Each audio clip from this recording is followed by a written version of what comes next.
Hello guys, আমি মীর মোহাম্মদ তাসনিম আলম, আজকের এই প্রোগ্রামের হোস্ট। জানি না কি যোগ্যতায় হোস্ট হলাম, বাট আমার জাস্ট ইচ্ছা করলো যে একটা কিছু অ্যারেঞ্জ করে, যেহেতু সামনে আমাদের জাতীয় নির্বাচন। এবার সবাই ইউএসএ তে থাকি, কেউ চাকরি করি, কেউ পিএইচডি করি। এই জন্য আজকে আমরা আমি নিজ থেকে আহ, আমার এক জুনিয়র ছোট ভাই ফয়সালকে ইনভাইট করেছি, আমার এক ফ্রেন্ড, অনেক পুরোনো ফ্রেন্ড, 13 বছরের বন্ধুত্ব আমাদের, বা 14 বছর, সাদরিল খান। ওকেও বললাম যে আয়, একসাথে কিছুক্ষণ গল্প করা যাবে। তো শুরুতে আমরা আমাদের পরিচয়টা দিচ্ছি। আমি মীর মোহাম্মদ তাসনিম আলম, ঢাকা ইউনিভার্সিটির স্টুডেন্ট ছিলাম। 2022 সালে ইউএসএ তে আসি। এরপর এখান থেকে বোলিংটন স্টেট ইউনিভার্সিটি থেকে মাস্টার্স শেষ করে পাশের একটা শহরে, ছোট্ট একটা কোম্পানিতে জব করি রিসার্চ সায়েন্টিস্ট হিসাবে। স্যাটেলাইট ইমেজ, স্যাটেলাইট নিয়ে এআই ডিটেকশন, মেশিন লার্নিং, এগুলো নিয়ে হচ্ছে আমার কাজ। আম, তো প্রথমে আমি এমডি ফয়সাল আহমদের কাছে জানতে চাবো তার পরিচয় ছোট্ট করে।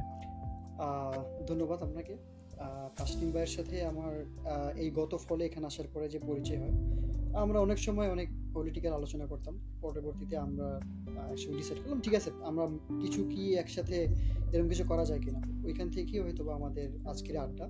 আমার নাম এমডি ফয়সাল আহমেদ। আমি ঢাকা বিশ্ববিদ্যালয় ফলিত পরিসংখ্যান বিভাগ থেকে আমার বিএসসি, পরবর্তীতে এমএসসি শেষ করি। দেন আমি আইডিএলসিতে ডেটা সায়েন্টিস্ট হিসেবে ছিলাম। আর এখন আমি আমার পিএইচডি প্রথম বর্ষে প্রথম সেমিস্টার শেষ করেছি। আমার PhD is in data science. আর আমার রিসার্চ হচ্ছে এখন কম্পিটিশনাল জার্নালিজম, কিভাবে লার্জ ল্যাঙ্গুয়েজ মডেল বা এআইকে নিউজ রুমগুলোতে ইন্টিগ্রেট করা যায়, এই হিউম্যান এআই কোলাবোরেশন। এটাই আমার সংক্ষিপ্ত পরিচয় আসলে। ধন্যবাদ। ধন্যবাদ এমডি ফয়সাল আহমেদ। সাদরিল খান, আপনার ছোট। Okay, hello everyone. So আমি Sadril Khan. আমি currently USA তে আছি and doing my PhD at the Oklahoma State University. আমি basically university teacher by profession. অনেক বছর টিচিং এ ছিলাম, বাংলাদেশে পড়িয়েছি এনভায়রনমেন্টাল সায়েন্স। এখন কারেন্টলি আমি climate extremes, more precisely like drought. So চলছে almost, it has been 3 years. So hopefully আর বেশ কিছু সময় বাকি আছে। And I prefer to stay in the academia in future and see that I will see how I can contribute to my country in this field. হ্যাঁ, দীপ্র, সাদরিল ইসলাম খানের ডাকনাম হচ্ছে দীপ্র, আমরা ওকে দীপ্র বলে ডাকি।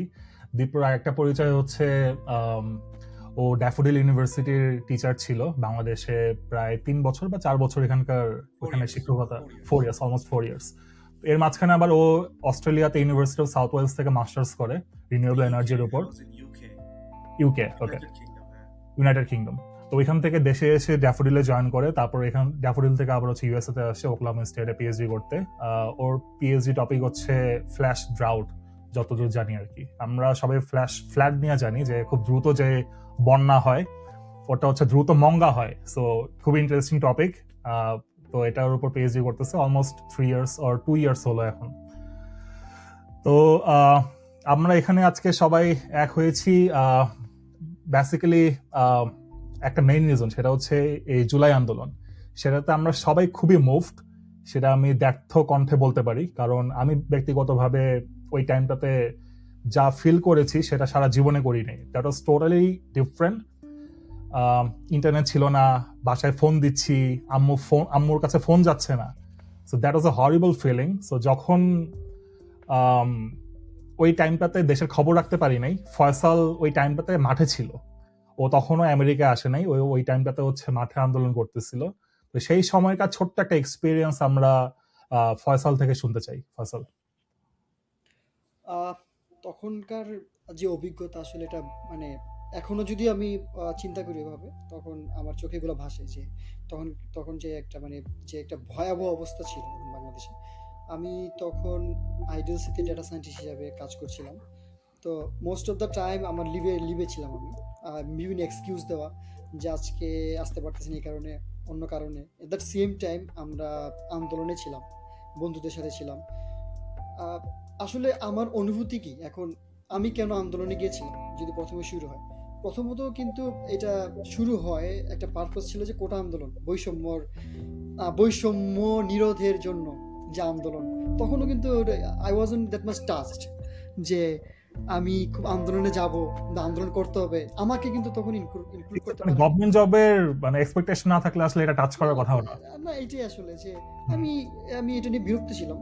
আমিও যদিও এই যে 30 বছর, 32 বছর, 35 বছর বয়স পর্যন্ত ওয়েট করতে হবে একটা জবের জন্য, এটার প্রতি আমার একটা বিতৃষ্ণা ছিল। সো এটা ব্যক্তিগত পছন্দ করতাম না, তো আমাকে টাচ করতে পারেনি। আমি একমাত্র ছেলে আমার পরিবারের। আমি আমাকে তো আমি কখন টাচড হই? আমি যখন টাচড হই প্রথম 17ই জুলাই, হ্যাঁ? যখন আমার বিশ্ববিদ্যালয়ের ভিতরে আমার বিশ্ববিদ্যালয়ের ভাই বোনদেরকে আমরা সদ্য তখন বের হইছি। কিন্তু আমাদের বিশ্ববিদ্যালয়ে আমাদের কি হয়? বেরোর সাথে সাথে আমাদের এই আড্ডার একটা আমেজ থাকে, যে ফ্রেন্ডরা তখনও লাইব্রেরিতে পড়ে, যে অফিস শেষে আড্ডা দিব। সো এই যে অফিসের ভিতর দিয়ে যাওয়া, ইউনিভার্সিটির ভিতর দিয়ে যাওয়া, আড্ডা দেওয়া, তখন যখন এই 17 তারিখ এই আন্দোলনটা হয়, যখন ওই যে স্টুডেন্টদের উপর মেসিভলি ঢাকা মহানগর দক্ষিণ বা উত্তরের ছেলেপেলে এসে মিরপুর বাংলা কলেজে পোলাপান এসে যে আক্রমণটা চালায়, সেটাই কিন্তু আন্দোলনের স্ফুলিঙ্গ জ্বালায় দেয় প্রথম। আমার বিশ্ববিদ্যালয় আমার ভাই বোনদের উপর আটক করতেছে এরকম বাইরের টোকাই পোলাপান এসে, হ্যাঁ? তো ওদের দাবিটা কি ছিল? ওদের দাবি তুমি মানলে মানবে, না মানলে নাই। এটাকে এইভাবে নিপীড়ন বা নির্যাতন করে এরকম দাবাই দেওয়ার কিছু নেই। তখন ফার্স্ট আই ওয়াজ টাচড, যখন দেখলাম যে তারপরে যে আমাদের এই যে ডাকসুতে প্রতিনিধি কয়েকজন জড়ো হইতেছিল, কিন্তু আবার তার বিচ্ছিন্ন হয়ে যায়। হ্যাঁ, আমার মনে আছে 5 তারিখে এক্সপিরিয়েন্স। আমি সকালবেলা যখন ঘুম থেকে উঠি, মোবাইলে তো প্রথম কাজটা হচ্ছে ফেসবুকে ঢোকা।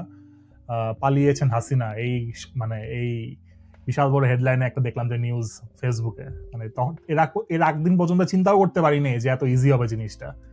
তো আমি এখন সাদরিল খানের কাছে যাব। সাদরিল, তোর এই জুলাই আন্দোলন এক্সপিরিয়েন্সটা কেমন ছিল? তুই তো মানে ইউএসএতেই ছিলি ওই টাইমটাতে, তো তখন বাসা ফ্যামিলি সবার সাথে তো যোগাযোগ ছিল না অবশ্যই, তো এই টাইমটা।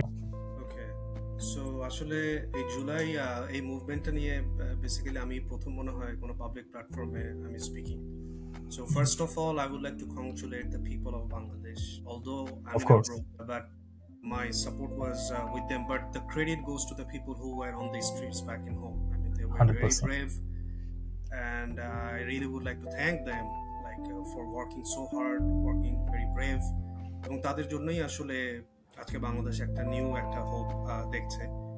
সো বিদেশে থাকার সত্ত্বেও আমি বলবো যে বেসিক্যালি আমার ফ্যামিলি মেম্বাররা দেশে ছিল, আমার বন্ধু বান্ধবরা দেশে ছিল, সো কনস্ট্যান্ট বেসিসে I was very much concern. Hmm. আর ব্যাপারটা তো আসলে শুরুতে খুবই একটা নর্মাল একটা ইস্যু নিয়ে শুরু হয়েছিল, একটা কোটা থেকে একটা স্টার্ট হয়েছিল, but then from the news media what I came to know that the police and other law enforcement agencies, they became very hard, they started using lethal weapons. So এই জায়গাগুলোর জন্য দেখা যাচ্ছে যে, এবং যে ফুটেজগুলো আমরা দেখছিলাম, আমরা তো আসলে দূর থেকে এগুলো দেখছিলাম, এটা আসলে ভীষণ, ইট ওয়াজ ভেরি পেইনফুল. এবং আমার মনে আছে যে তখনও এই মুভমেন্টটা সরকার পতনের আন্দোলনের দিকে যায়নি, অর্থাৎ যে এক দফার যে ব্যাপারটা ছিল যায়নি, বাট একদম এটা যখন থেকে শুরু হয় তখনই like I kind of like shared my opinion যে there should be a change in the government, because this is not the way you govern a country, like kill people without any law just because of some protests. So তো তখন এই জায়গাটা সরকার পতনের দেখা যাচ্ছিল, family মেম্বারদেরকে call দিচ্ছিলাম কি অবস্থা, তারা ভিডিও শেয়ার করছিল that the police are shooting, you know, like targeting them. I mean, they're standing From at the helicopters and all. Exactly. So এটা খুব ডিফিকাল্ট ছিল.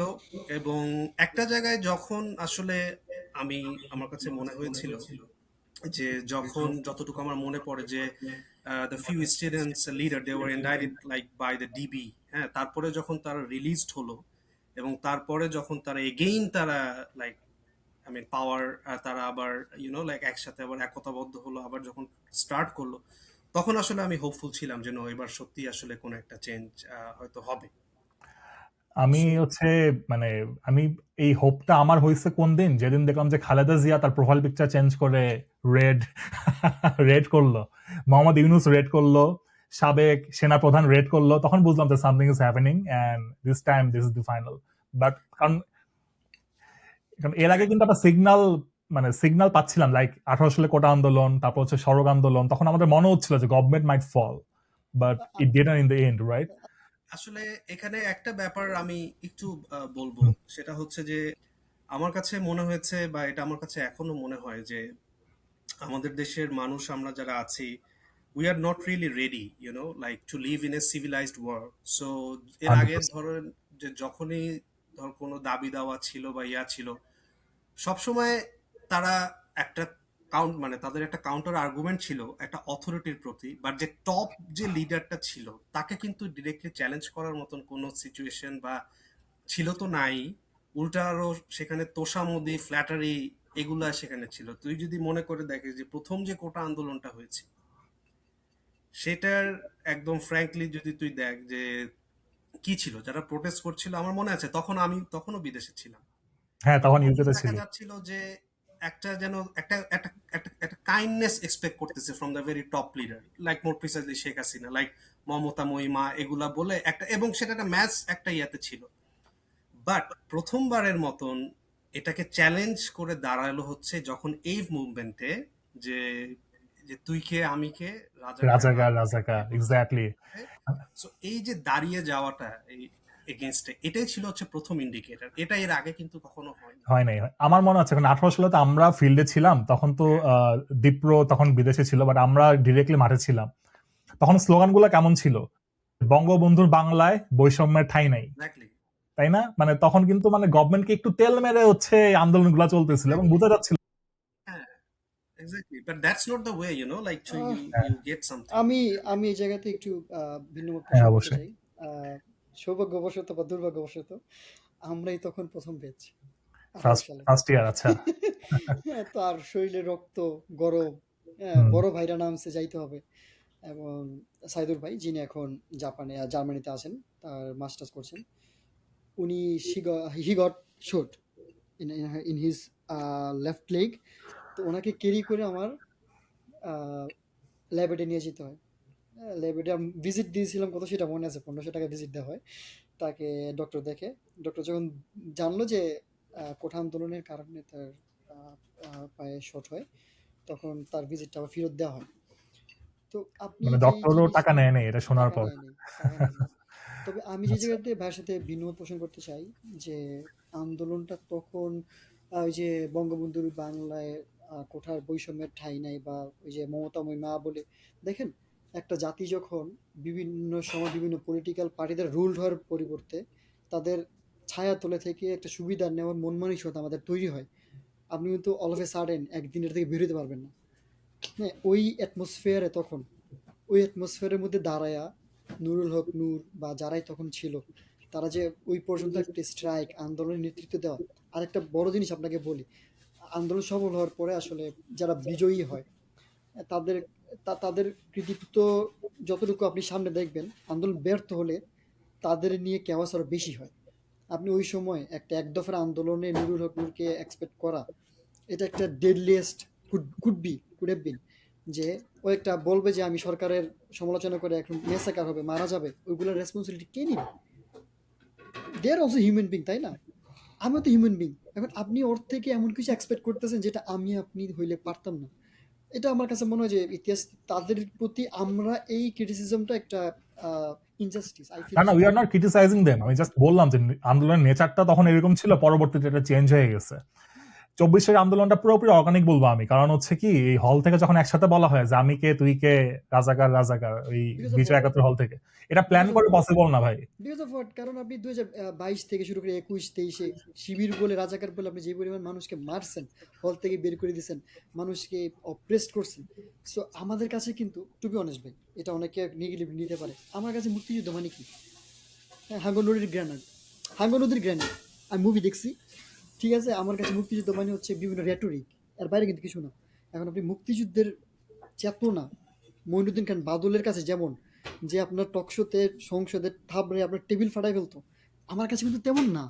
এটা হওয়া সম্ভব না। না, এটা আসলে পসিবল না, কারণ এটা আপনি, জেনারেশন টু জেনারেশন চেঞ্জ হবে, এটাই নর্মাল। এক্স্যাক্টলি, আমার কাছে এটাই কি, নর্মাল।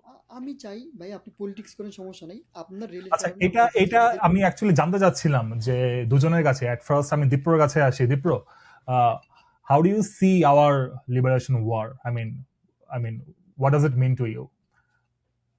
ওয়েল, লিবারেশন ওয়ার তো definitely like everything started, like আমরা যদি বাংলাদেশের জন্মটা বলি, সেখান থেকে এটা শুরু। এবং ডেফিনেটলি লাইক মানে এটা ওয়ার্ল্ডের খুবই রেয়ার একটা ইনসিডেন্ট, লাইক মানে লিবারেশন ওয়ার করে দেন ইউ গেট ইন্ডিপেন্ডেন্স। এটা কিন্তু এটা it's not like like very regular phenomenon, তাই না? এটা হচ্ছে একটা ম্যাসিভ একটা ব্যাপার। সো অবশ্যই এভরিথিং স্টার্টেড ফ্রম দেয়ার, এবং একজন বাংলাদেশি হিসেবে এটাকে definitely the first and the foremost thing that you need to recognise it. এটা আমি এখন মনে করি, সবসময় মনে করতাম, সবসময় মনে করব। এবং বাংলাদেশের জন্মটা কিভাবে, এই যে এইভাবে শুরু বাংলাদেশটা, এবং এটার যে একটা একটা আনফর্চুনেট ব্যাপার হচ্ছে যে ইট has bin more than 50 years. একটা ভালো ব্যাপার হচ্ছে যে হ্যাঁ, আমরা অনেক কিছুতে অনেক প্রোগ্রেস করেছি, অনেক কিছুতে আমাদের হয়নি সেভাবে মন মতন। বাট আমি একটা জিনিস আবারও লিবারেশনটার কথা বা ইন্ডিপেন্ডেন্সের কথাটা, যেটা আমি একটা প্রবাদ আমরা সবসময় জানি, যে স্বাধীনতা অর্জনের চেয়ে রক্ষা করাটা কঠিন। এটা হচ্ছে খুবই জরুরি একটা ব্যাপার। সো আমি মনে করি যে স্বাধীনতা আমরা অর্জন করেছি সেটা সত্যি, কিন্তু এটাকে কতটুকু আমরা রক্ষা করতে পেরেছি এবং পারার জন্য কতটুকু আমাদের প্রচেষ্টা, এটাতে আমাদের ফোকাসটা এখন বেশি হওয়া উচিত। Like we want to move forward. About that আমি এখানেই আমার হচ্ছে মানে প্রশ্ন ফয়সালের কাছে থাকবে যে ফয়সাল, স্বাধীনতার 53 বছর চলে গেল, we should have been a mature country by now, because it's been long. যুদ্ধ পার হয়ে আমরা আসছি, এখনো এভরিডে মানে মানুষ কেন এটা নিয়ে ফাইট করে, এটা নিয়ে তর্ক করে, এখনো কেউ কিছু জিনিস স্বীকার করে, নাম্বারস নিয়ে বিতর্ক, মানে ওয়াই? এটার মূল কারণ হচ্ছে যে যুদ্ধের ইতিহাসটা এখনো অমীমাংসিত, ফার্স্ট অফ অল। এখন কেন লেট ইট বি, অমীমাংসিত যদি বলবো? এতদিনও না যদি না মীমাংসা না হয়, এটা কি সামনে না হওয়ার কোনো চান্স না আছে? না, এইটাই তো সমস্যা। হাউ ডু আপনি ইউ সেটেল ইট? আমার সেটেল না, এটাকে হচ্ছে আপনি ইতিহাসে যখন আপনি কোনো জিনিস অমীমাংসিত থাকবে এবং আপনার কোনো একটা পলিটিক্যাল পার্টি যদি এটাকে ক্যাশ করে তার ভোটারদের কাছে ভোট চেয়ে সে যদি ভাবে যে আমি একটা এখানে ফেসিলিটেট হইতে পারবো, তখন কিন্তু সে সেটাই করবে। এখন আমি কেন বললাম অমীমাংসিত? যেমন আহ, ইতিহাস কি ইতিহাস হওয়ার উচিত কি প্যারামিটার, নট এ ভেরিয়েবল যেটা হচ্ছে প্রতিদিন চেঞ্জ হবে, এরকম কিন্তু না। ইতিহাসকে মূল্যায়ন করতে হবে, যার যেই কন্ট্রিবিউশন ছিল তাকে সেই কন্ট্রিবিউশনের হক দিয়ে তাকে মূল্যায়ন করে সেখানে রেখে দিতে হবে। এখন স্বাধীনতা যুদ্ধে মোটা দাগে যদি বলি, জামাতের যে ভূমিকা ছিল, তাদের একটা অ্যান্টি ফ্রিডম বা মুক্তিযুদ্ধের বিপরীতে তাদের যে ভূমিকা ছিল, এটা অমীমাংসিত, এটা মীমাংসিত বলা যায়।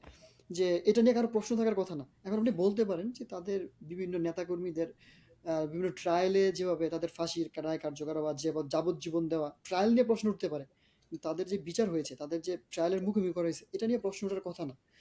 এটা মনে হচ্ছে মীমাংসিত। এখন অমীমাংসিতটা কি, যে কে ঘোষক, কে ঘোষণা দেয় নাই, এইটা নিয়ে না বাংলাদেশে না, এটা আমি বাংলাদেশে বলবো যখন যে জামাতে ইসলামী বাংলাদেশে জিনিসটা মীমাংসিত না। মীমাংসিত আমাদের কাছে মনে হচ্ছিল একটা সময় পর্যন্ত, আমাদের স্পেশালি 5th আগস্টের পর আমাদের মনে হচ্ছিল Jamaat, let it them fight, I mean let them do the politics and everything, because তাদের উপর এত অত্যাচার হয়েছিল লাস্ট 15 বছরে, আমাদের একটা সিম্পাথি কাজ করতেছিল তাদের উপর।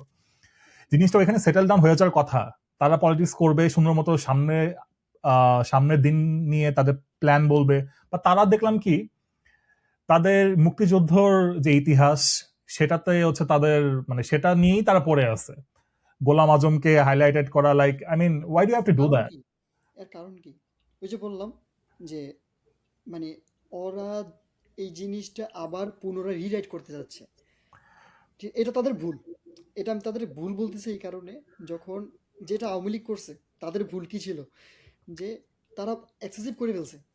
হ্যাঁ, ওকে শিবির ট্যাগ দিয়ে মেরে ফেলো, ওকে শিবির করে দাঁড়িয়ে রাখছে, ওর একটা মামলা দিয়ে দাও, 2টা মামলা ওকে এক্সট্রা দাও।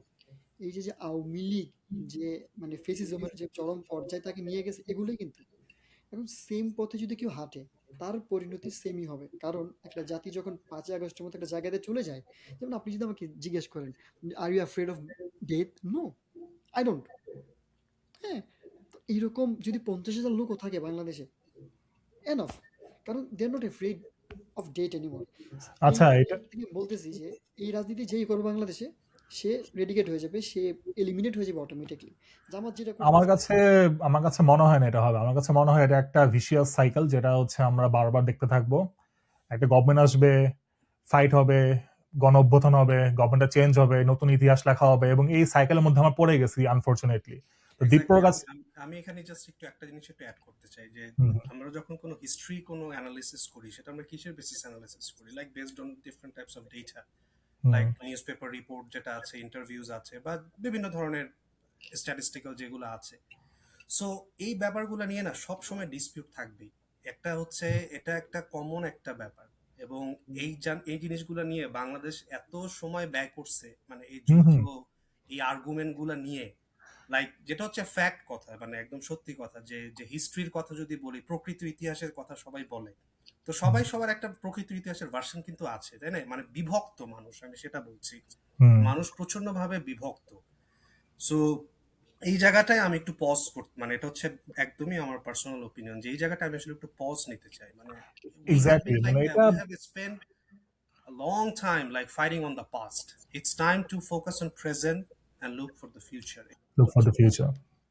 এক্স্যাক্টলি, 100% এটা আমি এটাতে এটা জাস্ট একান্তই আমার পার্সোনাল ওপিনিয়ন, অন্যদের অবশ্যই আর্গুমেন্ট মানে থাকতে পারে, এখন কারণ এগুলা নিয়ে আউটপুটটা কি আসছে আমাদের।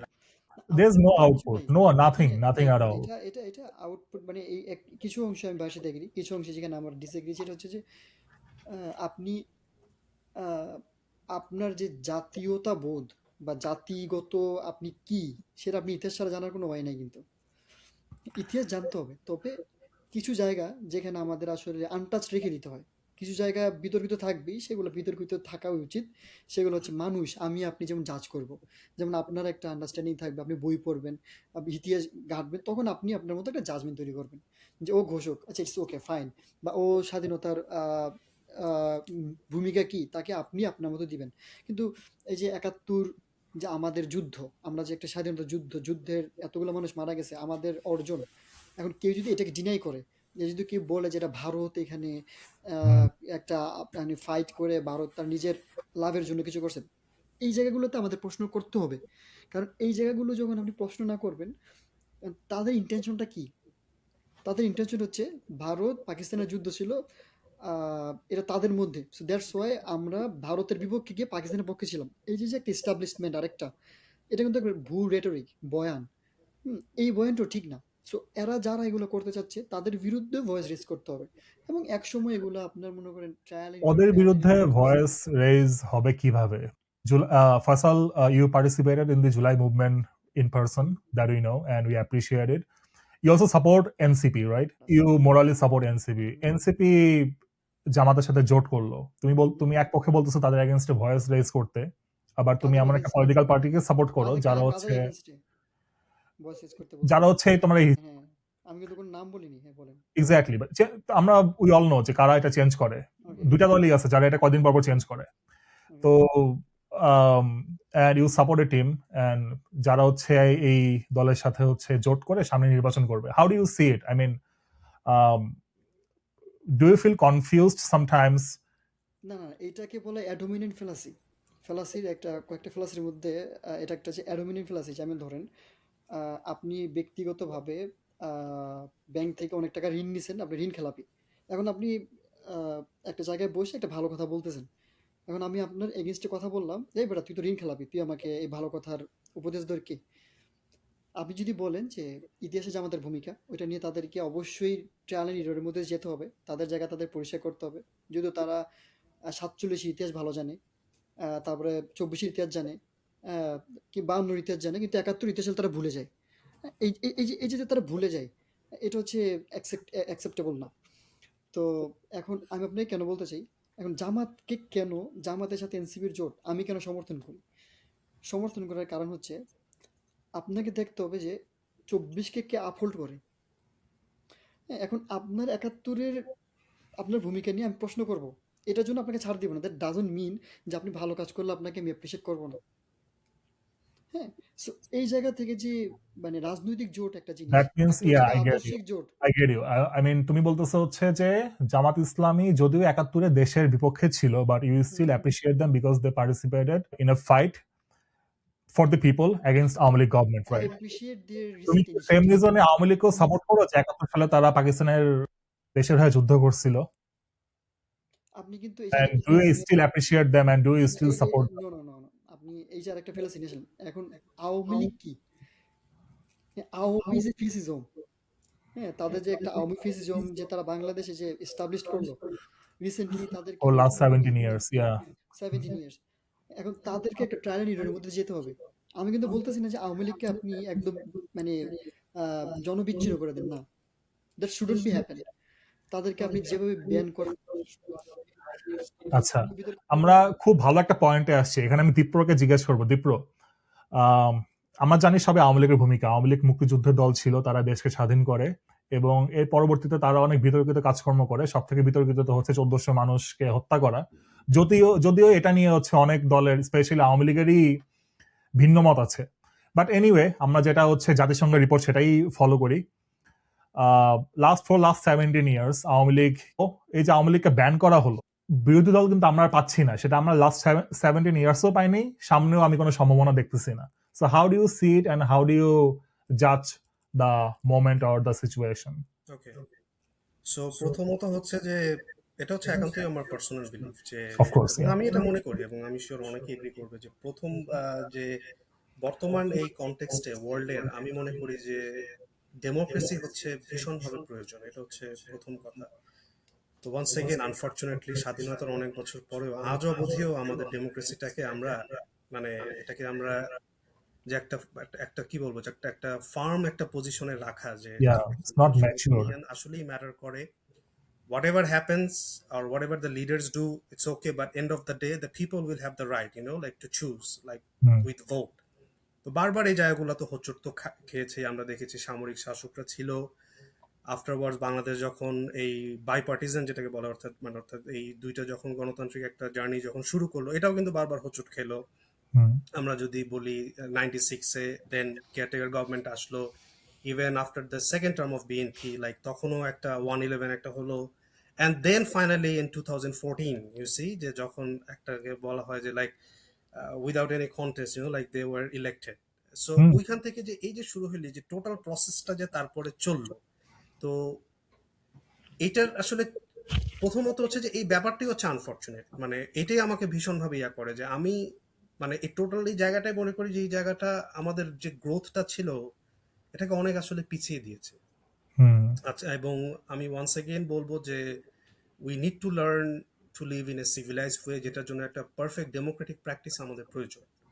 অফকোর্স। এবং সেটার জন্য আমি টোটাল হিস্টোরিক্যাল অ্যানালাইসিসটা আমি করতে চাই। এটা হচ্ছে ফার্স্ট।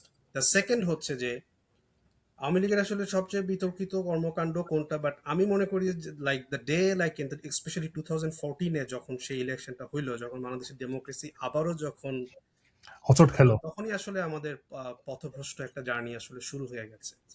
আর তারপরে তো সেটা কিভাবে প্রকট আকার ধারণ করে সেটা তো আমরা দেখি, এবং specially we know that corona how, accelerated it. like yes, I mean যে পরিমাণ ড্যামেজ হয়েছে লাইক দেশটার রিসোর্সের, ইকোনমিক রিসোর্স যদি বলি, social, you also cannot deny that. So with these circumstances আমাদের এটাও মানতে হবে যে কারেন্ট সিচুয়েশনটা আসলে ঠিক নর্মাল অবস্থায় নাই। যে Awami League, we cannot really treat Awami League just as a political party anymore. That's the main thing. I mean it's more like like some kind of like fascist entity. But end of the day আমি এটাও মনে করি যে people যে মানুষকে আসলে choose, দেখা যাচ্ছে যে no, Aami League is not going to participate in the election, right? But we don't see like any kind of like opposing forces like to reinstate them. They okay like as the opposition party or whatever. So it means that okay like we are doing okay so far. So এখন যে অপ্রোচে বাংলাদেশ চলছে, like once again I say that এটা একটা extraordinary circumstances, যে তুমি একটা ফ্যাসিজমের পতন ঘটিয়েছো, সেই ফ্যাসিজমকে যারা প্রমোট করেছে তাদেরকে তুমি এখন আবার এনে একটা নর্মাল লাইফ লিড করতে দিবা, সেটা তো হয় না, তাই না? I find it okay personally for now. I don't say anything. And the public will decide. The people will decide. The people will decide, exactly. Dipra আমার কাছে মনে হয় যেটা বললো, এটা সামারি করলে এটা হয় যে যদি ডিসিশনটা ভুল হইতো আওয়ামী লীগকে ব্যান করা, people would have risen their voice, right? কারণ যদি আওয়ামী লীগের সাপোর্ট বা আওয়ামী লীগের পক্ষে লোকজন যদি তেমনই থাকতো, we don't see enough people raising their voice saying that we need Awami League. We don't see that. এটার আরেকটা কারণ হচ্ছে গিয়ে যারাই ভয়েসটা রেজ করবে তাদের জন্য কি আসলে এটা কি, আপনি কি মনে করেন না যে যারা ভয়েস রেজ করার কথা তাদের জন্য একটা হস্টাইল সিচুয়েশন বাংলাদেশে এখন? I am not defending anyone, but I am stating the fact. So আমি অলওয়েজ নিজেকে সবসময় এন্টি ইনকামবেন্স হিসাবেই ট্রিট করছি, কারণ মনে হয় যে ক্ষমতায় যারা থাকে, সে যদি আমার বন্ধু থাকে বা আমার আত্মীয় থাকে, তাকে প্রশ্ন করা তাকে প্রশ্ন করতে হয় যত বেশি প্রশ্ন করা যায়। এখন আপনি যদি বলেন যে একটা রাষ্ট্রের কি দায় পড়ছে যে একটা ফেসিস্টকে রাজনীতি করতে দেওয়ার, না, কখনোই পড়ে নাই। হ্যাঁ, এখন আপনি যদি বলেন যে কেন ফেসিস্টের তো সমর্থক আছে, হ্যাঁ, বাংলাদেশেও তো এরকম মনে করেন 1 মিলিয়ন চোর চামার ডাকাত আছে, তাদেরকে চোর চামারি করে দেওয়ার জন্য বাংলাদেশে কি ফ্রিডম দেওয়া উচিত? না, এটা কোনো রাষ্ট্রের দায় পড়ে না, এটা একটা রং ফেলেছে বা একটা রং স্টেটমেন্ট যে ফ্রিডম অফ স্পিচ একটা জিনিস, আরেকটা হচ্ছে যে আরেকজনের ফ্রিডম খর্ব হয় এই কাজে যা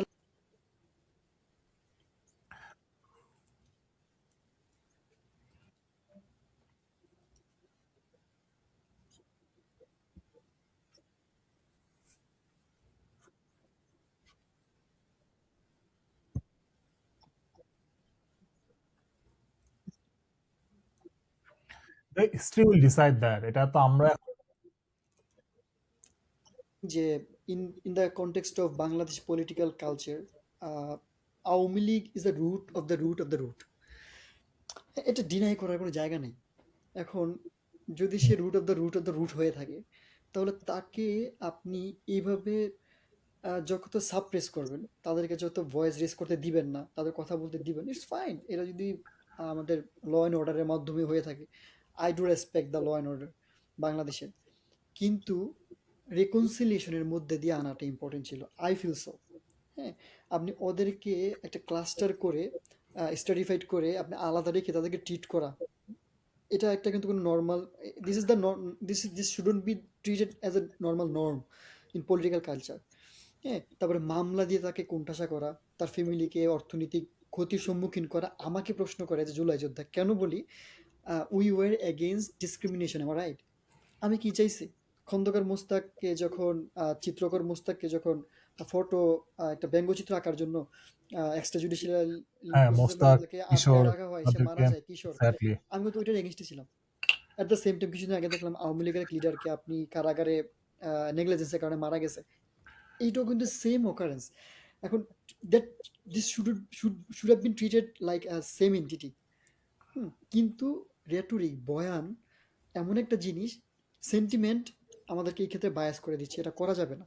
এখন আপনি যদি আমাকে মোটা থেকে জিজ্ঞেস করেন আওয়ামী লীগকে কি এই কনটেক্সটে রাজনীতি করতে দেওয়া উচিত, আই উড সে নো, এখন না। কিন্তু তাকে কোনোদিন রাজনীতি করতে দিবেন না, দ্যাটস নট ফেয়ার টু যারা এর সাথে সরাসরি যুক্ত ছিল। একটা মামলা আপনি 200 জনের খুনের আসামি করার দরকার নেই। এটার মানে হচ্ছে কি ইউ ওয়ার হ্যাঁ, নট সেটা তো প্রিপেয়ার্ড। হচ্ছে যারা মামলা করতেছে দে উইল এখন আপনাকে ডিসাইড, এটা তো বলি, আমরা বলতে পারবো নো না নো নো তাদেরকে না যে না, এখন না, আমি বলতেছি না, কিন্তু অ্যাজ এ আমিও তো একটা স্টেক হোল্ডার বাংলাদেশের, আমার ওপিনিয়ন দিচ্ছি আমি। তবে বাংলাদেশ আওয়ামী লীগকে রিকনসিলিয়েশনের কেন, আপনি যখন এখানে ড্র্যাগ এডিক্ট থাকে আপনার ফ্যামিলির কেউ, আপনি কি করেন তাকে কি করেন রিভিটেলেশনের মধ্যে দিয়ে নিয়ে যান, তাই না? আপনি কিন্তু তাকে কি করেন না, তাকে আলাদা করে দেন না, তাকে কি করেন, আপনি আশা করেন যে সে ভালো হবে। মানে তুমি এখন সে চাচ্ছ হয়তো আওয়ামী বা লীগদেরকে মানে একটা জাস্ট একটা মানে রিফরমেটরি মতো একটা কিছু বানায়, সব আওয়ামী লীগের সাপোর্টার আওয়ামী লীগের নেতা কর্মীরা ঢুকায় ওদেরকে হচ্ছে ফিক্স না করে না না বের না করে না, এটা বেশ তো মানে না না না না, এটা তো রাস্তায় আপনি ছেড়ে দেওয়া একটা নাকি? আপনি আমার স্টেটমেন্টটাকে লেভেলিং করলেন, এত ইজিলি আপনি লেভেলিং করতে পারেন না। আমার যে কথাটা ছিল, hmm, they are also the entity of our bigger community. তারা হুম, হুম। কিন্তু আপনারই প্রতিবেশী, আপনারই ভাই, আপনার সমাজের মানুষ। তাদেরকে আপনি সাপ্রেস করতে পারবেন না, যেটাকে শিবিরকে করা হয়েছে। তখন বাংলাদেশের মানুষ অলওয়েজ জুলুমের এগেনস্টে। আপনি তাদের উপর যখন বেশি মেসিভ আকারে জুলুম করা শুরু করবেন, হামলা মামলা খুন গুম, কেন নিউজ মিডিয়াগুলোতে দেখতেছিলাম না যে এক উপজেলার ছাত্রলীগের সহসভাপতি হওয়ার কারণে তার বাড়ির সামনে তাকে গলা জবাই করে ফেলে দেওয়া হয়েছে। ব্রাহ্মণবাড়িয়ার কোন ইউপি সদস্যকে পেট কেটে পানিতে ফেলে দিয়েছে। এইগুলোর এগেনস্টে আমাদেরকে ভয়েস রেজ করতে হবে, আমাদেরকে ব্লাইন্ড এখন থাকা যাবে না। হ্যাঁ, এখানে আই আমি জাস্ট স্পিক একটা ব্যাপার একটু ইকুয়ালি। অ্যাড করতে, আচ্ছা হ্যাঁ, আমি জাস্ট একটু একটা ব্যাপার আমি একটু অ্যাড করতে চাই, যে that আমি ফসল ভাইয়ের সাথে আমি পুরোপুরি এগ্রিড যে এই যে যেটাকে বলা হয় যে কোণঠাসা করে বা ইয়া করে, হুম যে এই ব্যাপারটার সাথে আমি আসলে পুরোপুরি এগ্রি করি এখন। বাট এখানে আমার একটা কমেন্ট হচ্ছে যে once again that I really want to look through the whole process, just not now. তো এখন আমি যদি প্রিভিয়াস রেজিমের কথা যদি বলি, so the same approach like from their side as well, তাই না, যে অপোজিট যে পলিটিক্যাল পার্টি ছিল বা যারা হয়তো হুম ভয়েস হুম, রেজ করতে চাইতো তাদেরকে কোণঠাসা করছে। তো করতে করতে একটা সময় কি হলো, দেখলাম যে এটাকে এমন ভাবে হ্যাঁ, একটা পর্যায়ে চলে আসলো দ্যাট ইট এক্সপ্লোডেড। সো একদম। That's the thing, exactly. Extraordinary. এবং তাদেরকে তুমি তাদের ফল করে then you found a new like system now. So currently এটা হচ্ছে ব্যাপার। তো এটা যদি আনজাস্টিফাইড হয় এখন যেটা চলছে হোয়াট এভার, এবং সত্যি যদি এটা হয় এবং হুম, এরকম, then okay definitely like it will pay back, তাই না? Like public will decide what obviously, is, এবং এখন পাবলিক অবভিয়াসলি। যে ব্যাপারটা ঠিক এমন না যে শুধু ভোটিং এর মাধ্যমেই তারা ডিসাইড করবে, but that's the best way to decide once again, এটাই একটা কান্ট্রির বেস্ট ওয়ে। বাট এখন because of a strong social media we can see the trend line, তাই না? এখন ওই যে ভয়েস রেজের ব্যাপারটা আমি যেটা বললাম, you can see a trend line, যেটা ট্রেন্ডটা ঠিক কোথায় যাচ্ছে, যে ম্যাস পিপলের সেন্টিমেন্টটা কি, you can really get some sense from the social media, to be honest. Like এখন এই জিনিসগুলো এতটা ভাস্ট, এতটা ব্যাপক, সো ওই ট্রেন্ড লাইনের কথাটা আমি বলছি, ওই ভয়েস রেজের ব্যাপারটা দিক থেকে। সো এখন যেটা হচ্ছে এটা যদি আনজাস্ট যদি হয়, you will get the answer in future. But once again আমি জাস্ট আমার ইন কনক্লুশন মানে লাইন হচ্ছে আমি বিলিভ করি যে সবকিছু একটা ডেমোক্রেটিক প্রসেসে হওয়া উচিত, but of course extraordinary circumstances matters as well, এটাই হচ্ছে আমার কথা। তার মানে হচ্ছে দুজনের মানে কথাই এক, সেটা হচ্ছে যে এই নির্বাচনে তাদেরকে যে পার্টিসিপেট করতে দেওয়া হচ্ছে না, it's okay for now, but in future people will decide whether there should be Awami League or not. Not only people will decide only, hmm. পিপলকে ডিসাইড করতে দিলে এরকম অভ্যুত্থান হইতে হবে খালি শুধু, যেটা আমরা লুফলে পড়তে চাই না। না না, যেটা একটু তোমার আগে ভোট ভাই বললেন, ঠিক মতো হলে তো। People will have a voice. Voice কিন্তু প্রতিদিন হয় না, এই যে ইরানে দেখতেছেন, না ভোট সেম যদি জিনিস হয় কিন্তু থাকে। ইরানে হচ্ছে। হ্যাঁ, আপনার 12 বছর, 13 বছর, 10 বছর পর পর বা 4 5 বছর পর পর একটা গভর্নমেন্টের বিরুদ্ধে একটা মানুষ ভয়েস রেজ করে তাদেরকে একটা মেসাকারের মধ্যে দিয়ে যেতে হয়, তারপরে আবার আন্দোলনটা থামাই দেয়। We don't want this staff repeated in our country, তাই না? আমরা হুম, 1500 মানুষ, 30,000 মানুষের পঙ্গুত্ব বরণ করে কি বারবার চাই? আমরা চাই না। সো হুম, আমরা চাই একটা সিস্টেম, যেটার জন্যই কিন্তু আমি বা এই যে শারদিল ভাই, যে আপনি, আমরা ভাই, আমাদের একটা সিকিউর ফিউচার, আমরা এত মাথা ঘামাইতেছি কেন? আই ফিল লাইক রেসপন্সিবল আমার কান্ট্রির জন্য, আমার দেশের জন্য। কারণ কি, ঢাকা বিশ্ববিদ্যালয়ে আমি পড়ছি, হ্যাঁ, টিউশন ফি কত দিছি? হ্যাঁ, হয়তো বা একটা পরীক্ষার সময় 100-150 টাকা দিছি, বা বছরে এরকম টাকা দিয়ে পড়াশোনা করে আসছি। সো এই টাকাটা কিন্তু আমার দেশের মানুষের। হ্যাঁ, আমরা এখানে আসার পরে তো দেখতেছি যে এডুকেশন কত expensive, and education is not a right, it's a luxury. হ্যাঁ, একটা পর্যায় পর্যন্ত education is right, but higher education আমাদের দেশে যে এরকম মুড়ি মুরকির মতো হায়ার এডুকেশন বিক্রি হয়। হ্যাঁ, আপনার এরকম বিজ্ঞান প্রযুক্তিগুলো ভরে ফেলছে 7 কলেজ থেকে অনার্স মাস্টার্স, দরকার নেই আসলে। তো আচ্ছা আমার এটা প্রশ্ন, আবার ডিফারেন্ট টপিক। আমরা মানে আমি কেন বললাম জিনিসটা, যে মানে মানুষকে, জেনারেল মানুষকে ডিসাইড করতে দেওয়ার একটা রিস্ক আছে। হ্যাঁ, জেনারেল মানুষ আসলে, আপনি যদি বলেন একটা নির্বাচনে একটা দলের পক্ষে যদি ভোটে 33%, তার এগেনস্টে যদি ভোট হয়েছে আপনার মনে করেন 15 বা 20% মানুষ, ওদেরকে কি আমরা ইনকর্পোরেশন করতেছি না? আমরা কিন্তু মেজরিটি ইনকর্পোরেট করতেছি, তাই না? সো এইখানে আমাদের যে সোশিও ইকোনমিক অবস্থা বা এডুকেশনাল যে শিক্ষার যে অবস্থা, সেখানে আমরা এই যে একটা গভর্নমেন্ট ফর্ম করছি, তাদেরকে দায়িত্ব কি ছিল? অনেক সেন্সিবল হওয়ার কথা ছিল, কিন্তু তারাও সামহাউ, আচ্ছা এইখানে হ্যাঁ আমার খুব খুব মানে ফয়সাল খুব ইন্টারেস্টিং একটা টপিক তুললো এখানে, যে স্টিল মানে যদি 33% মানুষের ভোটের কারণে কোনো একটা গভর্নমেন্ট আসে, still there R other people যাদের মতামত আমরা নিচ্ছি না আমাদের প্রেজেন্ট ডেমোক্রেসিতে।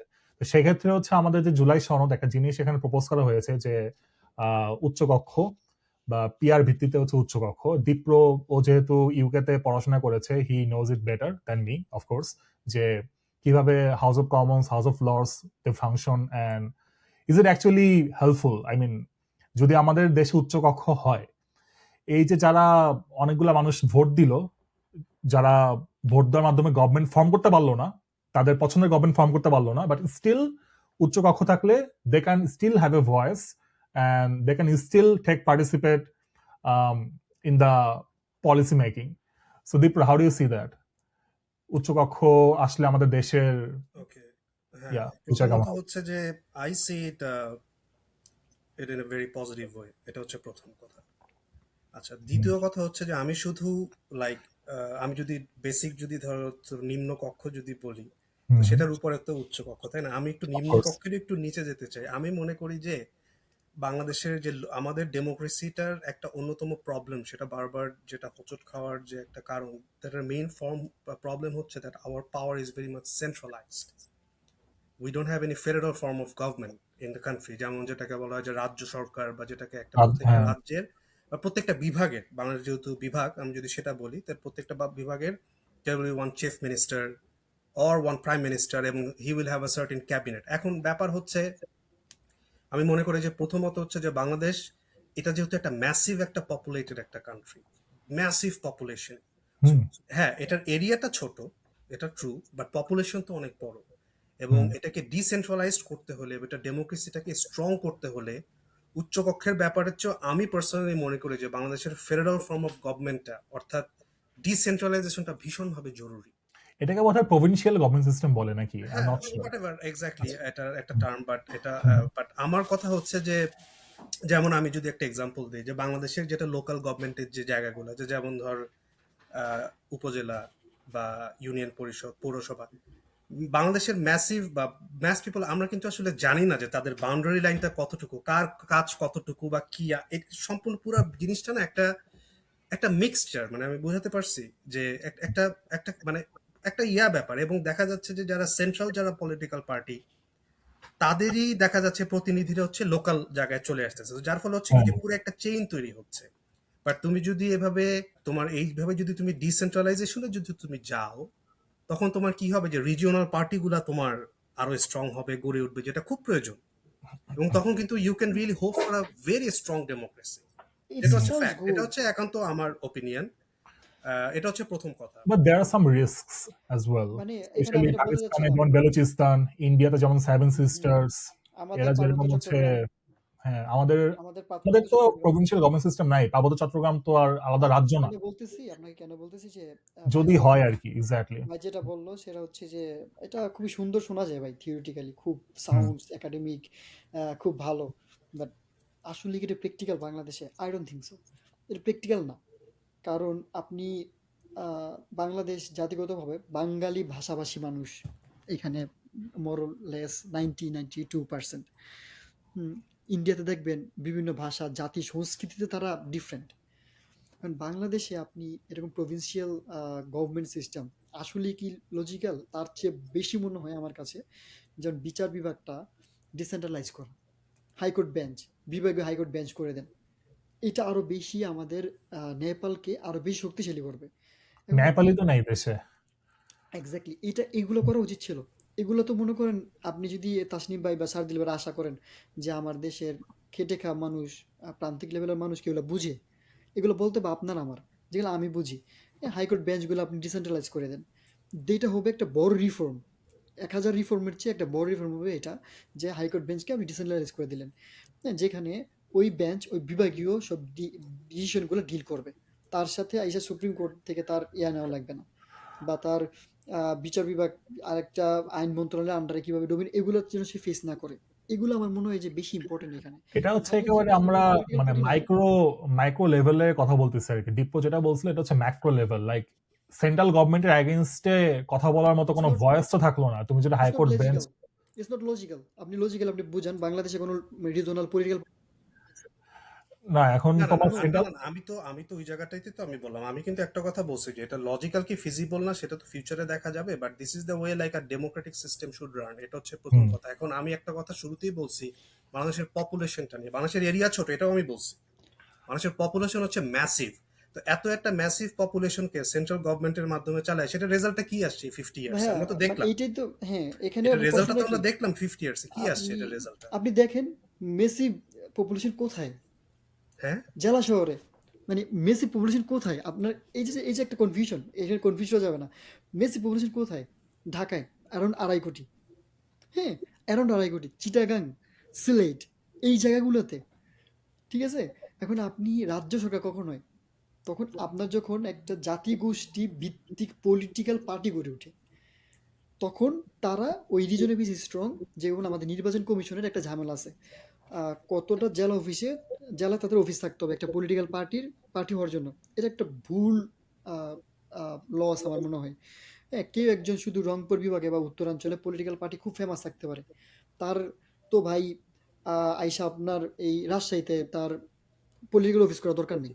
তার কেন এরকম উপজেলা জেলাতে তার অফিস থাকা লাগবে? Not necessary. যেটা আপনি বললেন আমি ওই জায়গাতে এগ্রি করি, কিন্তু এটা আমার মনে হয় না যে provincial form of government Bangladesh এখন নেসেসারি। কারণ বাংলাদেশ যে জিওলজিক্যাল বা জিওগ্রাফিক্যাল যে স্ট্রাকচার, মেজর যে সিটিজ আপনি যদি বলি, চট্টগ্রাম, সিলেট, ময়মনসিংহ বা ঢাকা, এখানটাতেই আমাদের হাব বা পলিটিক্যাল হাব মোরলেস ঢাকা আমরা ছোট থেকে শুনে আসতাম যখন পলিটিক্স পড়তাম আমরা ঢাকা বিশ্ববিদ্যালয় শুরু করি অফকোর্স যে ঢাকা বিশ্ববিদ্যালয় কন্ট্রোল নিবে না সেটা ঠিক আছে, বাট হাইকোর্টে হোয়াট কন্ট্রোল ইফ নিয়ে হ্যাঁ, হোয়াট কিন্তু এখানে ইফ উই আমার একটা হ্যাভ প্রশ্ন আছে না, আমার একটা প্রশ্ন আছে আপনার প্রতি, যে আপনি নিজেই বললেন যে এই বেশি মানুষগুলা কোথায়, শহরে, তাই না? তো তারা কোথা থেকে আসছে, তাদের ব্যাকগ্রাউন্ডটা কোথায়, তাদের বাড়ি কি সাধারণত ঢাকা চট্টগ্রামে? নো, তাদের বাড়ি কিন্তু অন্য জায়গায়, but all they over. Like তারা মুভ করতে বাধ্য হয়েছে, কারণ কি সিটি স্ট্রাকচার গুলো সেভাবে গড়ে উঠেছে for better facilities, for better life. So আমি আমি দেখেন, প্রথমত I am not an expert on governance, I am not an expert on politics, I am just a citizen of the country. আমি সেখান থেকে আমার কাছে মনে হয়েছে, কারণ আমার জাস্ট একটাই কথা কি, যে বাংলাদেশের যে লোকাল গভর্নমেন্ট সিস্টেমটা এখন আছে সেখানে অন্তত আমি কোনো ডিসেন্ট্রালাইজেশনের সুযোগটা দেখি না। মানে এটা হচ্ছে আমার কথা, কারণ ওয়ান পলিটিক্যাল পার্টি সেন্ট্রালি যদি এভাবে রান করতে থাকে, আপনার ডেমোক্রেটিক সিস্টেমটা বারবার হোঁচট খাওয়ার সম্ভাবনা আছে। হ্যাঁ, দেয়ার মাইট বি আদার ওয়েজ। আমি বলতেছি না যে রিজিওনাল পলিটিক্যাল পার্টি ফর্ম করে করতে, আমি বলছি যে গভর্নমেন্ট সিস্টেমটাকে আরো কিভাবে স্ট্রাকচার করা যায়। যেমন আমি যদি এই দেশের কথা বলি, এখানে তো দুইটাই দেশ, এখানে তো দুইটাই মূল দল, কিন্তু এই দুইটা দলই তাদের এতটা ভাগে বিভক্ত যে প্রত্যেকটা রাজ্যের মধ্যে উচ্চকক্ষ নিম্নকক্ষ, সেন্ট্রালের মধ্যে উচ্চকক্ষ নিম্নকক্ষ। আমি এইভাবে আমি আমি রিজিওনাল পলিটিক্যাল পার্টির একটা এক্সাম্পলটা খালি দিলাম।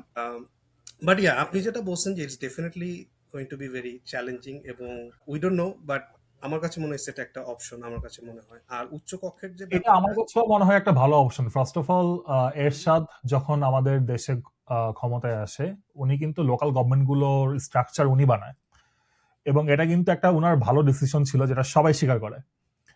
তো ধরো হচ্ছে ফয়সালের কাছে আমার প্রশ্ন, ধরো হচ্ছে আমরা প্রভিন্সিয়াল সিস্টেম যদি করি, আহ, রাজশাহীর উন্নয়নের জন্য কথা বলার জন্য ওইখানকার যে সেন্ট্রাল গভর্নমেন্ট, ওইখানকার যে রাজ্যর যে গভর্নমেন্ট থাকবে সে কথা বলবে।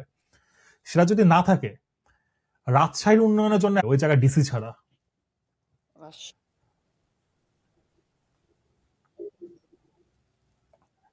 মানে এখন তুমি যদি প্রতিনিধি বানাও, জনগণের প্রতিনিধি কে? ধরেন যে রাজশাহীর কথা, যে এই প্রশ্ন, এটাই আমার একটা প্রশ্ন, জনগণের প্রতিনিধি কে উন্নয়নের কথা বলার জন্য? এই প্রশ্নটা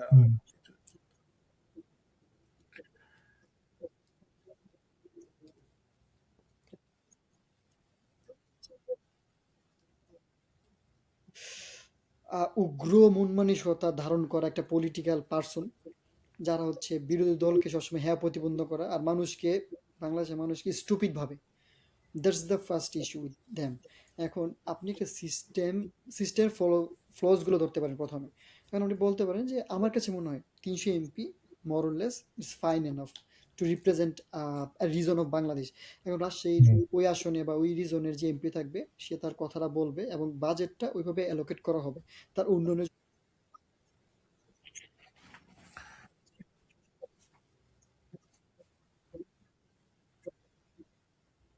এটা খুবই ভালো একটা এক্সাম্পল দিছে ফয়সাল। হ্যাঁ, there are some extreme cases। এখন ধরেন বন্যা প্রবলিত অঞ্চল হচ্ছে আমাদের সিলেট সুনামগঞ্জ। এখন আমি যদি বলি ভাই তুমি সিলেট সুনামগঞ্জ তোমার কন্ট্রিবিউশন কি ইকোনমিতে, এটার জন্য তোমাকে আমি বরাদ্দ দিয়ে ওগুলো ঠিক করবো না। দেয়ার আর সাম এক্সট্রিম এক্সাম্পলস। যদি ওগুলো বন্যা কবলিত এলাকা হয় তাদের জন্য আমাদের একটা ফোরকাস্টেড এক্সট্রা বাজেট অ্যালোকেট করে রাখা যেতে আর পারে। এটা আর পলিসি ভাই। I understand you. আর দেশের সাইজটাও তো দেখতে হবে। আমরা যে স্টেটে থাকি, ওহাইও, অলমোস্ট বাংলাদেশের সমান। এই বাংলাদেশে আবার দরকার কি প্রভিন্সিয়াল? ছোট্ট একটা দেশ, এতগুলা মানুষ থাকে আসলে। আর এটা যদি এতে ওরকম সমস্যা কি ভাই? নেসেসারি হইতো, দেয়ার আর লাইক এ লট এতে অফ সমস্যা কি? Brilliant people who went to Bangladesh to form the July Charter and everything. They didn't bring that up, right? It's vague, তারা এটা it's vague। তোলেও নেই, বলেও নেই। I guess it's not feasible, I guess, vague না, এখন because কোনো কেউ that যদি is, সেটা না বলে, বা তার মানে এই না যে ইউ ক্যান রিয়েলি ইগনোর বা সেটা দিয়ে, তাই না? obviously I'm sure they thought about আমিও it. এটা বলছি না, না, না, আমিও এটা, কারণ আমার যেটা কথা, আমি যেটা বললাম, I haven't really said from my any own research or anything, বা আমি যে খুব, বাট আমার কাছে মনে হয়েছে যে like the system that we have been running, we have run, এটি আমার কথা, we have run it for more than 50 years. কি পেয়েছি আমরা এটাতে, তাই না? এখন একটা উচ্চকক্ষ যদি, কথার কথা, যে উচ্চকক্ষ যদি আমরা আমরা আনি, সেটার যে সিট যে ডিস্ট্রিবিউশন হবে সেটাও কিন্তু ওই নিম্নকক্ষের ইয়ে অনুযায়ী কিন্তু নিয়ম, এটাও কিন্তু সব জায়গায়, যে তোমার নিম্নকক্ষে যতটুকু থাকবে উচ্চকক্ষের ইয়াটা সিলেকশনটা সেভাবে, তো এটাই। সো ওই সেম চেইনে কিন্তু আমরা পড়ে যাচ্ছি। না না আই ডোন্ট থিংক আমার সো। এটাই আমার কথাটা আই বারবারই ডোন্ট থিংক আসতেছে সো যে, এটা একটা সেম চেইন। হ্যাঁ, যে এটা এই সেম 50 চেইন না ইয়ার্সে কিন্তু। তো আসে নাই তো সেরকম। এটা বোধহয় এটা নিয়ে মানে ডিসপিউট ছিল পলিটিক্যাল পার্টিদের মধ্যে, যে উচ্চ কক্ষের সিট আসন বিন্যাস কিভাবে হবে। ফয়সাল কি জানো এটা সম্পর্কে কিছু? হ্যাঁ এটা হচ্ছে যে যখন আমরা নিম্নকক্ষে যে রিপ্রেজেন্টেশনটা আমরা যেটা বললাম যে আন্ডারমাইন হয়, যে আমি তো আমার লোককে ভোট দিলাম, তার রিপ্রেজেন্টেশনটা তো আসলো না। যদি সেখানে আমার পার্টি এ যে নির্বাচিত হয়, সে যদি 52% ভোটে নির্বাচিত হয়, আমার পার্টি বি এর যে পার্টি ক্যান্ডিডেট ছিল সে যদি 50-তে হয়, 2%-এর জন্য সে যদি নির্বাচিত না হয়, কিন্তু সে তো 50% ভোট পাইছে, তার রিপ্রেজেন্টেশনটি উপরে হবে। এখন ধরেন আমি পার্টি এর টোটাল 30% ভোট কাস্ট হয়েছে আমার নামে। সো 330% যদি ধরি, আমি কত হয়, 90টা আসন, বা 90টা মানে 100টার মধ্যে 90-এর যে পার্সেন্টেজ, 30% আমি ওইখানে আপার হাউসে নিব। এই রিপ্রেজেন্টেশনটা কিছু গুড রিপ্রেজেন্টেশন। আপনি এটা প্রভিন্সিয়ালের মতো চিন্তা করতে পারেন। তাদের কাজ কি হবে? তারা কিন্তু কোনো রিজনের ক্ষমতা থাকবে না, তাদের কোনো কনস্টিটিউশনসিস কোনো সিট থাকবে না বাংলাদেশে। আইনের ক্ষেত্রে যখন বিগার ইস্যুগুলো রেজ করবে, তখন তারা একটা ইন্ডিপেন্ডেন্ট একটা কি বলবে, একটা কনসার্ন তারা শো করতে পারবে। যেখানে লোয়ার হাউসে কিন্তু আপনার মেজরিটি পার্টি যে ভোট পাবে সে কিন্তু সরকার গঠন করে ফেলছে। তার মানে এবার লোয়ার হাউস অলরেডি একদিকে কি আছে, এলিনেটেড বা ঝুলে আছে, লিন ডাউন হয়ে আছে। তো আমরা আপার হাউসটাকে জাস্ট মোরলেস একটা ব্যালেন্স বিটুইন আচ্ছা, করবো। সেটা তো ফিউচারে দেখা যাবে আপার ইউজ কেমন হয়। সাদরিল দীপ্র আমার বন্ধু, তার কাছে একটা প্রশ্ন করতে চাই। এনসিপি নতুন একটা দল, তাদের বয়স মনে হয় অলমোস্ট 1.5 বছর। And এর মাঝখানে তাদের সম্পর্কে আমরা এত নিউজ শুনলাম যে নিউজ স্ক্রল করলেই দেখি যে এনসিপি অ্যান্ড এনসিপি। সো এই দলটা নিয়ে তোর মতামত কি? How will they perform in the upcoming election? How are they doing right now and what they did wrong or right in your opinion? First of all I would like to congratulate them and wish them good luck. আমার প্রথম কথা, এই যে মুভমেন্টটা যে ছিল, তাদের যে some leaders এবং the way like they really were on the street, like the way they endured the torture and everything, and still like they were there. Definitely, I want to thank them. তারা সাধারণত আমাদের হয়তো ইউনিভার্সিটির জুনিয়রই হবে, এটা হচ্ছে আমার প্রথম কথা। And I want to wish them good luck, definitely. Of R course. ফিউচারের আসলে I really don't want say that what is right and what is wrong, because currently আসলে এই জিনিসটা এতটা পোলারাইজড যে, এবং আমিও আসলে এটা সেভাবে মানুষের কারেন্ট পলিটিক্যাল কনটেক্সটে আমি আই রিয়েলি ক্যান জাজ। এটা হচ্ছে আমার পার্সোনাল, এটা হয়তো আমার একটা ইয়ে থাকতে পারে, না আই ডোন্ট ওয়ান্ট টু জাজ নাও, ইটস টু আর্লি। এটা হচ্ছে আমার প্রথম কথা, ইটস টু আর্লি টু জাজ নাও। বাট হ্যাঁ, একটা কথা আমি অবশ্যই বলবো, যে বাংলাদেশের যে একটা মেইন যেটা প্রবলেম বাংলাদেশের, যে বাংলাদেশের যে যে একটা বিভক্তি যে মানুষের মধ্যে থাকে, যে একটা কথা একটু আগে ফয়সাল বলতেছিল যে কিছু ফান্ডামেন্টালস ব্যাপার আছে যেখানে আমাদের সবাইকে একমত থাকতে হবে, আর Yeah. বাকি বেশ কিছু জিনিস আছে সেগুলোতে ডিসপিউট থাকতে হবে। সো এখন আসলে আমরা নতুন স্টেজে আমরা পা দিয়েছি, লাইক লাস্ট 50 ইয়ার্স গেল, এখন নতুন স্টেজে এনসিপি একটা নতুন দল আসছে।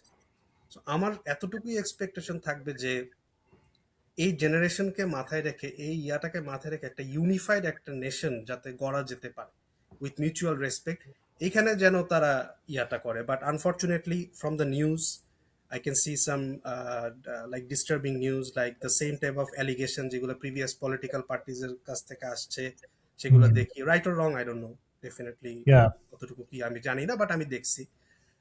বাট এগুলা শুনতে চাই না আসলে, কারণ ওই জিনিসগুলা তো আবার যদি কন্টিনিউ হয়, যেটাকে বলা হয় যে চাঁদাবাজি বা যে জায়গাগুলো কনস্ট্যান্ট, তাহলে লাভ হইলো কি? তাই না? আমি জানি যে রিয়েল ওয়ার্ল্ড বা গ্রাউন্ড রিয়েলিটি খুব ডিফিকাল্ট, হয়তো সবকিছু এত ইজি না। সো একটা নতুন কিছুর আসলে একটা প্রত্যাশা আছে, এটাই আমার কথা। আচ্ছা, very good to know, Sadril. And ফয়সালের কাছে আমার প্রশ্ন, Faisal, you are comparatively from the younger generation than us, of course. And of course, you do support NCP and you have valid reasons. We acknowledge that and we appreciate that. But according to you, how do you see BNP, currently the largest political party in Bangladesh? বিএনপির আজকের এই যে 24-এর আন্দোলন বা movement, এখানে যদি আপনি বলেন যে তাদেরও একটা বড় স্টেক আছে। হ্যাঁ, তাদের যে আমাদের সবার নেত্রী বা সবার পছন্দের ব্যক্তিত্ব, যিনি কয়েকদিন আগে মারা গেল, দোয়া করি তাকে আল্লাহ জান্নাত নসিব করুক। তার যে একটা আপসহীনতা বা তার যে সবসময় একটা অনড় থাকা রাজনীতির কিছু ব্যাপারে, অবশ্যই ঠিক ভুল আসলে একটা সময় পরে যে বললাম না যে কিছু জিনিসে আমরা কিছু মানুষকে দায় মুক্তি দেওয়া উচিত। তার ভুলগুলা নিয়ে আলোচনা করার চেয়ে সে কি রাইট করছে সেই জিনিসগুলো আলোচনা হওয়াটার জন্য সে ক্রেডিটটা ডিজার্ভ করে। তো বিএনপির তো একটা বড় অবদান ছিল। এখন আমি যদি একটু নাম মেনশন করে বলি, যখন আপনার ঢাকা বিশ্ববিদ্যালয় হল বন্ধ হয়ে যায়, তখন অনেকেই যারা হলে ছিল তাদের কিছু করার ছিল না, চলে যেতে হয়। তখন আমি রাস্তায় কিন্তু বিএনপির ছাত্র দলের অনেক ছেলেপেলেকে দেখছি, অনেক সিনিয়র ভাইকে দেখছি, আমার শহীদুল্লাহ হলের শাহিন ভাইকে দেখছি, যে তারা খুব মানে অ্যাক্টিভলি নিজের টাকা পয়সায় হোক বা খরচ করে তারা আন্দোলন করতেছে, ছেলেপেলেদের করতেছে। তো তাদের কিন্তু একটা স্টেক ছিল। এখন বিএনপির প্রতি আমার সফট কর্নার ছিল, যেটা কমতেছে। কেন সফট কর্নার ছিল? আমি আমার স্থানীয় বিএনপির নেতাকর্মীদের দেখছি বিভিন্ন সময় অযথা মামলায় তাদেরকে হেনস্থা করা, তার পরিবারকে হেনস্থা করা। তাদের মুখ থেকে আমি যেটা শুনছি যে এটা হওয়া উচিত না। কিন্তু যখন আমি পট পরিবর্তন হওয়ার পরে তার অনেক কিছুই আমি যখন আমার সেই নির্যাতিত মানুষগুলোকে দেখলাম যে তারা রিপিট করতেছে, তখন আসলে আমার দৃষ্টিভঙ্গি অনেকটা চেঞ্জ হয়। তখন আমার ভিতরে তাদের প্রতি একটা থাকে না যে পপুলারিটি তাদের প্রতি আমার একটা কমে যায়। যে যেটা আমি শুধু আমার বক্তব্য না, আমি অনেকের মধ্যে সেম জিনিসটাই দেখছি যে এক্সপেকটেশন কিন্তু বিএনপির পক্ষে থেকে আমাদের বেশি থাকে, দেওয়ার কার থাকে, যারা আছে। হ্যাঁ, যেমন দেখবেন যে নিউজ পেপারে হেডলাইন হয়। তবে রাজনীতিতে বিএনপির কিছু ভুল যদি আমি মোটা থেকে বলি, সেটা হচ্ছে যে তাদের তৃণমূল রাজনীতিটা অনেকটা মানে স্ট্রাকচার ইন এ ওয়ে, তাদের কমিটি আছে কিন্তু ফিল্টারিং প্রসেসটা ইজ রং। কারা রাজনীতি করতেছে এই মনিটরিংটা হচ্ছে না। চাঁদাবাজির সাথে দেখবেন তাদের সম্পৃক্ততা আছে, হাত দখল মাঠ দখলে তাদের সম্পৃক্ততা আছে। এখন আপনি বলতে পারেন যে অন্য দলের নাই, আছে। অন্য দল এখন বলতে পারেন যে অন্য দল করার সুযোগ পাচ্ছে না বলে করতেছে না। That should not be the criteria of measurement. সুযোগ পাচ্ছে না বলে করতেছে না, কারণ আপনি তো করছেন। এখন এনসিপিকে নিয়ে যে আপনি প্রশ্নটা ভাইকে করলেন, যে সেটা আমি একটু উত্তর দিতে চাই। যে এই যে দুর্নীতি, এখন রাজনীতিতে আমরা জানি যে রেটরিক, বয়ান তৈরি করা কতটা ইম্পর্টেন্ট, যেটা সব দলই করতে চায়। এই যে সে দুর্নীতি করছে, আসিফের পিএস এর এত কোটি টাকা এই যে যে নিউজ পেপারে নিয়ে আসে, এগুলা এগুলো আমার কাছে মনে হয়েছে অনেকটা ইন্টেনশনালি তাদের হুম। ইমেজটাকে জনগণের কাছে তাদেরকে একটা হাসি ঠাট্টা বা একটা নেগেটিভ একটা ভিলেইন রূপ দেওয়াটা মিডিয়া এই রোলটা প্লে করছে, যেটা আমার কাছে মনে হচ্ছে এনসিপির প্রতি একটা ইনজাস্টিস। আমার ব্যক্তিগতভাবে মনে হয়েছে। সমালোচনা করেন ভাই, প্রোডাক্টিভ সমালোচনা ভালো, এবং এনসিপির যারা তরুণ নেতৃত্ব আছে তাদের মনে হয় যে প্রোডাক্টিভ সমালোচনা নেওয়ার মতো হার্ট বা মেচুরিটি আছে। কিন্তু আমার কাছে মনে হয়েছে যে 5 আগস্টের পরে মিডিয়াগুলো একটা একপাক্ষিক ভূমিকা নিয়েছে এনসিপির ক্ষেত্রে। সো এই জায়গাতে মনে হয়েছে যে এটা মানে এটা ঠিক এটাকে আছে, বাট এনসিপির মানে মেইন এগুলো তো হচ্ছে মানে অবশ্যই বয়ান ছিল নিউজ পেপার গুলো এনসিপির এগেইনস্টে, বাট কিছু জিনিস আছে এনসিপি যেটা আমি খুব নেগেটিভলি দেখি। যেমন দেখো, রিক্সাওয়ালা মনোনয়ন নিল, খুব প্রচার করলো ওরা, একটা জুলাই আহত, তার পুরো ফেসটা হচ্ছে ডিফর্মড। হুম সে মনোনয়ন পত্র কিনলো, এনসিপি তার কাছে সেল করলো মনোনয়ন পত্র, 113টা আসলে মনোনয়ন পত্র সেল করলো, হুম সবকিছু ফাইনাল। দেন মনোনয়ন জমা দেওয়ার একদিন আগে হঠাৎ করে ডিসাইড করলো তারা জামাতের সাথে জোট করবে, মাত্র 30টা আসন বোধহয় তারা তখন নেগোশিয়েট করলো।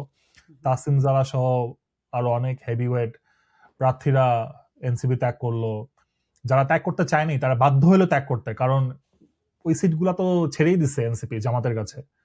তো আম, এত শুরুতেই এই যে কাজটা হইলো এনসিপিতে, I mean, isn't it normal to feel betrayal for the people who supported NCP from to the B beginning? Honest, মানুষ তো বয়সে বড় হয় না, অভিজ্ঞতায় বড় হয়। আমার যতটুকু আমি দেখছি, আমার কাছে মনে হচ্ছে যে এনসিপি শুরু থেকে একটা হ্যাপেজার দল হিসাবে হুম, আত্মপ্রকাশ করছে। কেন বলবো? রাজনৈতিক দলের আইডিওলজি থাকতে হয়। আইডিওলজি ছাড়া আপনি রাজনৈতিক দল করতে পারবেন না। এটা মুড়ি হুম, না, একটু চেনাচুর দিলাম, একটু চানা বুট দিলাম, একটু হুম। ঝালমরিচ ঝাল টক ঝাল মিষ্টি করে একটা দিয়ে দিলাম না। রাজনৈতিক দলের আপনি আদর্শ ভুল কি ঠিক লং রান সেটা মানুষ ডিসাইড করবে, কিন্তু আপনার আইডিওলজি থাকতে হবে।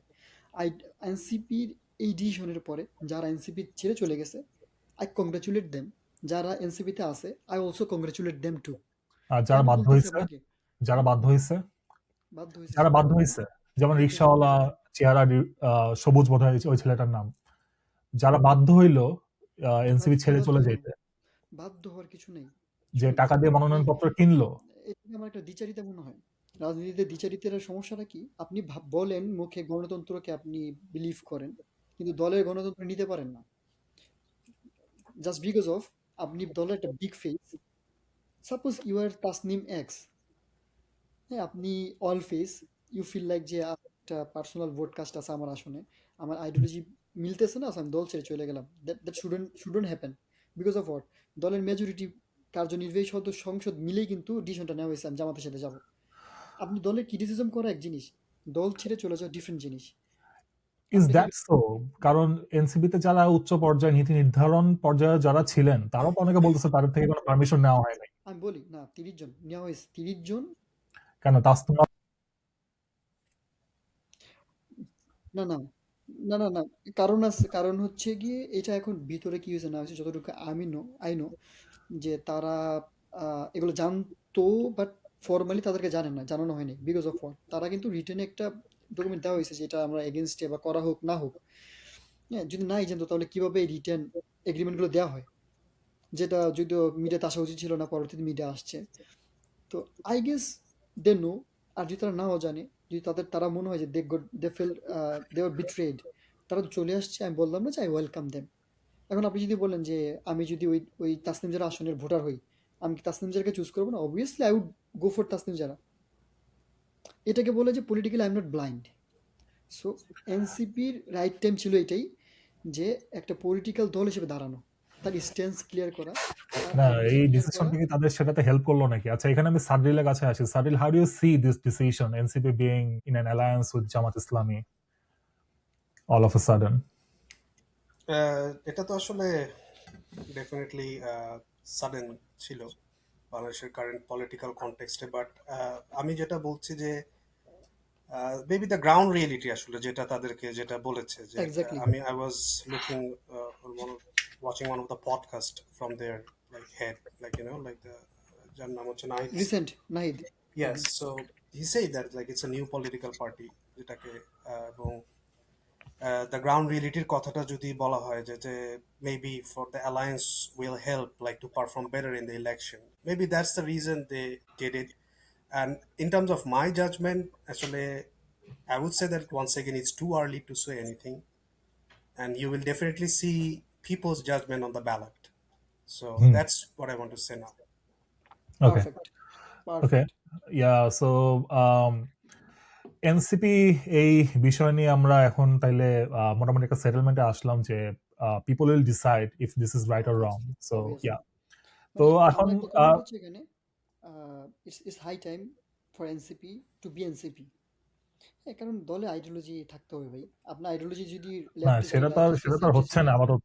সেটা তো আর আপাতত এখন হচ্ছে না। এনসিপির আইডিওলজি তো এখন জামাতের সাথে মার্চ করে ফেলছে, না, এন্ড এটাই তো ভুল কনসেপ্ট স্ট্যান্ডঅ্যালোন পলিটিক্যাল যেটা। পার্টি হইতে পারবে, না, বাট প্রবাবলি ইন এই ফিউচার। এই যে এই যে এটাই বললাম যে আমাদের অপসাংবাদিকতার বিজয়, যেটা আপনাদের ব্রেন ওয়াশ করতে সক্ষম হয়েছে। উইথ ডিউ রেসপেক্ট, যদিও আমি আপনাকে রেসপেক্ট রেখে বলতেছি, কারণ কি, রাজনীতির পয়েন্টে এইটা কি, যে জামায়াত এনসিপিকে এতটা আসন দিল, জামায়াতের সাথে আসন ভাগাভাগি করলো, বা জামায়াতের আহ, আহ, আহ, সামিয়ানের তলে এনসিপি ঢুকে গেল। এই যে যে ভুল কনসেপ্ট, রাজনীতিতে আসন, নির্বাচনী আসন সমঝোতা ডিফারেন্ট জিনিস। কেন ডিফারেন্ট জিনিস আপনাকে বলি, এটা গেইন উইন উইন সিচুয়েশন। কেন বললাম? যে এই যে যে ছাত্র শিবির, বা আপনার মনে করেন এই যে ছাত্র আন্দোলন হেফাজতের ঐক্য, বা আপনার মামুনুল হকের যে দলের যারা, যে এই যে ইয়াং একটা বেল্ট আছে, বেল্টটা হচ্ছে কি আপনার 18 থেকে 26, 27, একটা ইয়াং বেল্ট, যেটা শিবির সমর্থিত, এবং এই বেল্টে শিবিরের সমর্থন অনেক। এখন আপনি যদি ওই ভোটটাকে অ্যান্ড দেয়ার, আপনি নিজের ব্যালটে কাস্ট করতে চান, আপনি অ্যাজ এ পলিটিক্যাল পার্টি, আপনি মিথ্যা বলে তো লাভ নেই। পলিটিক্যাল পার্টির উদ্দেশ্য কি থাকে? ক্ষমতায় যাওয়া ভাই, অবভিয়াসলি। পলিটিক্যাল পার্টি ফর্ম হয় টু রুল দ্য কান্ট্রি। তো তাদের তো ফার্স্ট প্রায়োরিটি এটা রেখে আদার্স প্যারামিটারগুলো, তাদের ভ্যারিয়েবলগুলো সেট করতে হয়, সেমি প্যারামিটারগুলো। সো এনসিপির এইখানে আমার মনে হয় যে নির্বাচন রেখে যে জোটে গেছে তারা, আহ, আমি অবশ্যই যদি আমি বলতাম যে বিএনপির সাথে যদি এই নেগোসিয়েশন তাদের আর ভালো হইতো, বিএনপি যদি এটা তাদেরকে নিতে পারতো, it would be beautiful, it would have been. কিন্তু বিএনপি এখানে আমার মনে হয়েছে যে I don't know why they couldn't. আরেকটা তাদের বিএনপি না পারার কারণ হচ্ছে বিএনপি এত পরিমাণ বিদ্রোহী পার্টি, বিদ্রোহী ক্যান্ডিডেট। তারা যদি এনসিপিকে আরো 20টা ছাড়তে হইতো, ওইখানে তাদের 20টা বিদ্রোহী পার্টির সাথে ডিল করতে হইতো। বিদ্রোহী 20টা এডিশনাল 20টা বিদ্রোহী ক্যান্ডিডেটের সাথে ডিল করতে হইতো। বিএনপির জন্য এটা এখন ওয়াইজ হইতো না। এটা আমার আমার পয়েন্ট অফ ভিউ বা পারসেপশন। So that's all. আচ্ছা, ওকে, সো আমরা তাহলে একটু সামনে যাই। দীপ্র, আমাদের অলমোস্ট ঠিক 1 মাস পর হচ্ছে আমাদের জাতীয় নির্বাচন। সে a hypothetical situation, BNP becomes the government and বাংলাদেশে তখন হচ্ছে বিদ্রোহী পার্টি হবে জামাত ইসলামী, hypothetically বললাম। What should BNP do at first and how will they approach to solve the biggest problems of Bangladesh, which is our economy? আচ্ছা, তো প্রথম কথা হচ্ছে যে অনেকদিন আই হোপফুলি যে প্রথম কথা হচ্ছে কি ইলেকশনটা যেন এবার ভালো হয়, এটা হচ্ছে প্রথম হুম কথা। Of course. এটা কারণ এটা যেন ভালো হয় তার মানে হচ্ছে এটাই যে যে ভোট যেটা হবে সেটাই যেন কাউন্ট হয়, লাইক এটা হচ্ছে প্রথম কথা। আর বাংলাদেশের আসলে পলিটিক্স নিয়ে একটা কথা বলার রিস্ক কি যে একটা ট্যাগিং হয়ে যায়। ধরো যে আমি যদি একটা পার্টি সম্পর্কে বলি একটা ট্যাগিং হয়, বাট পার্সোনালি আমি কিন্তু কোনো Of course. পলিটিক্যাল পার্টির কোনো সাপোর্টার না। কারণ আমার হুম, ভিউ হচ্ছে যে আমি যদি 3টা পলিটিক্যাল পার্টি সামনে রাখি, হয়তো একটা পার্টির কিছু আমার ভালো লাগে আমি সেটা একসেপ্ট করি, যেটা লাগে না আমি সেটা রিজেক্ট করি। আরেকটা তো এটা হচ্ছে আমার পার্সোনাল, সেই জন্য আমি কোনো হুম, পার্টিকুলার পলিটিক্যাল পার্টির কোনো সাপোর্ট করি না। হুম, হুম, বাট এই জন্য আমি অ্যান্সারটা এইভাবে দিব যে ধরা যাক যে নির্বাচনে যেই দলটাই আসবে, যেই দলটাই আসুক, লাইক বিএনপি আসুক, জামাত আসুক, ইভেন এনসিপি আসুক, হোয়াট এভার, হুম, হুম, আমি আসলে প্রথম কথা হচ্ছে যে অনেকে অনেক কথা বলবে যে এটা করো ওইটা করো, এটা ইয়া করো এটা করো, ফাইন, আই এগ্রি। বাট একটা জায়গায় আমার মনে হয় কি, যেটা আমি আজকে শুরুতেই বলেছি, that we really need to reform the society first, যাতে আমরা আসলে আরো সিভিলাইজড ওয়েতে যেন আমরা বসবাস করতে পারি। এটা হচ্ছে আমার প্রথম কথা। বাংলাদেশের একটা প্রবলেম হচ্ছে যে like as a human being, like how to live in a civilise way, সেই জিনিসটা না আমরা শিখি না। এবং এটা যে শিখি যে ঠিক মতো নাই তার একটা এক্সাম্পল হচ্ছে যে 5 আগস্টের পরবর্তী থেকে এই সময়টা বাংলাদেশ কিন্তু একটা টার্মোয়াল সিচুয়েশনে আছে, তাই না? যে একের পর এক হুম। প্রোটেস্ট, কিছু হইলেই ব্লকেট বা হচ্ছে, এগুলো ইটস ফাইন। এটা একটা এক্সাম্পল দিলাম। এবং ক্রাইম রেট বেড়ে যাচ্ছে, বা যে বিভিন্ন নিউজে যে আমরা দেখতেছি, এক্স্যাক্টলি, হ্যাঁ, তো সেফটি নেই, ডাকাতি এক্স্যাক্টলি হচ্ছে। সেফটি নাই। তো তার অ্যাকচুয়ালি একটা অন্যতম প্রবলেম হচ্ছে যে আমাদের মধ্যে সেই ইউনিটি এবং সিভিলাইজ যে ওয়ে যে থাকার এই জায়গাটা কম, যে সেলফ রিয়েলাইজেশনটা কম। সো আমার প্রথম চাওয়া হচ্ছে যে এমন একটা পলিটিক্যাল প্র্যাকটিস বাংলাদেশে চালু হোক, যেটা বাংলাদেশের মানুষকে মোরাল বা এই জায়গা থেকে মানুষকে যেন আরো বেটার করে, যে কোন কাজটা আসলে But করা that will উচিত। be a long-term plan, right? To make the না people না, এটা civilize. It won't be easy.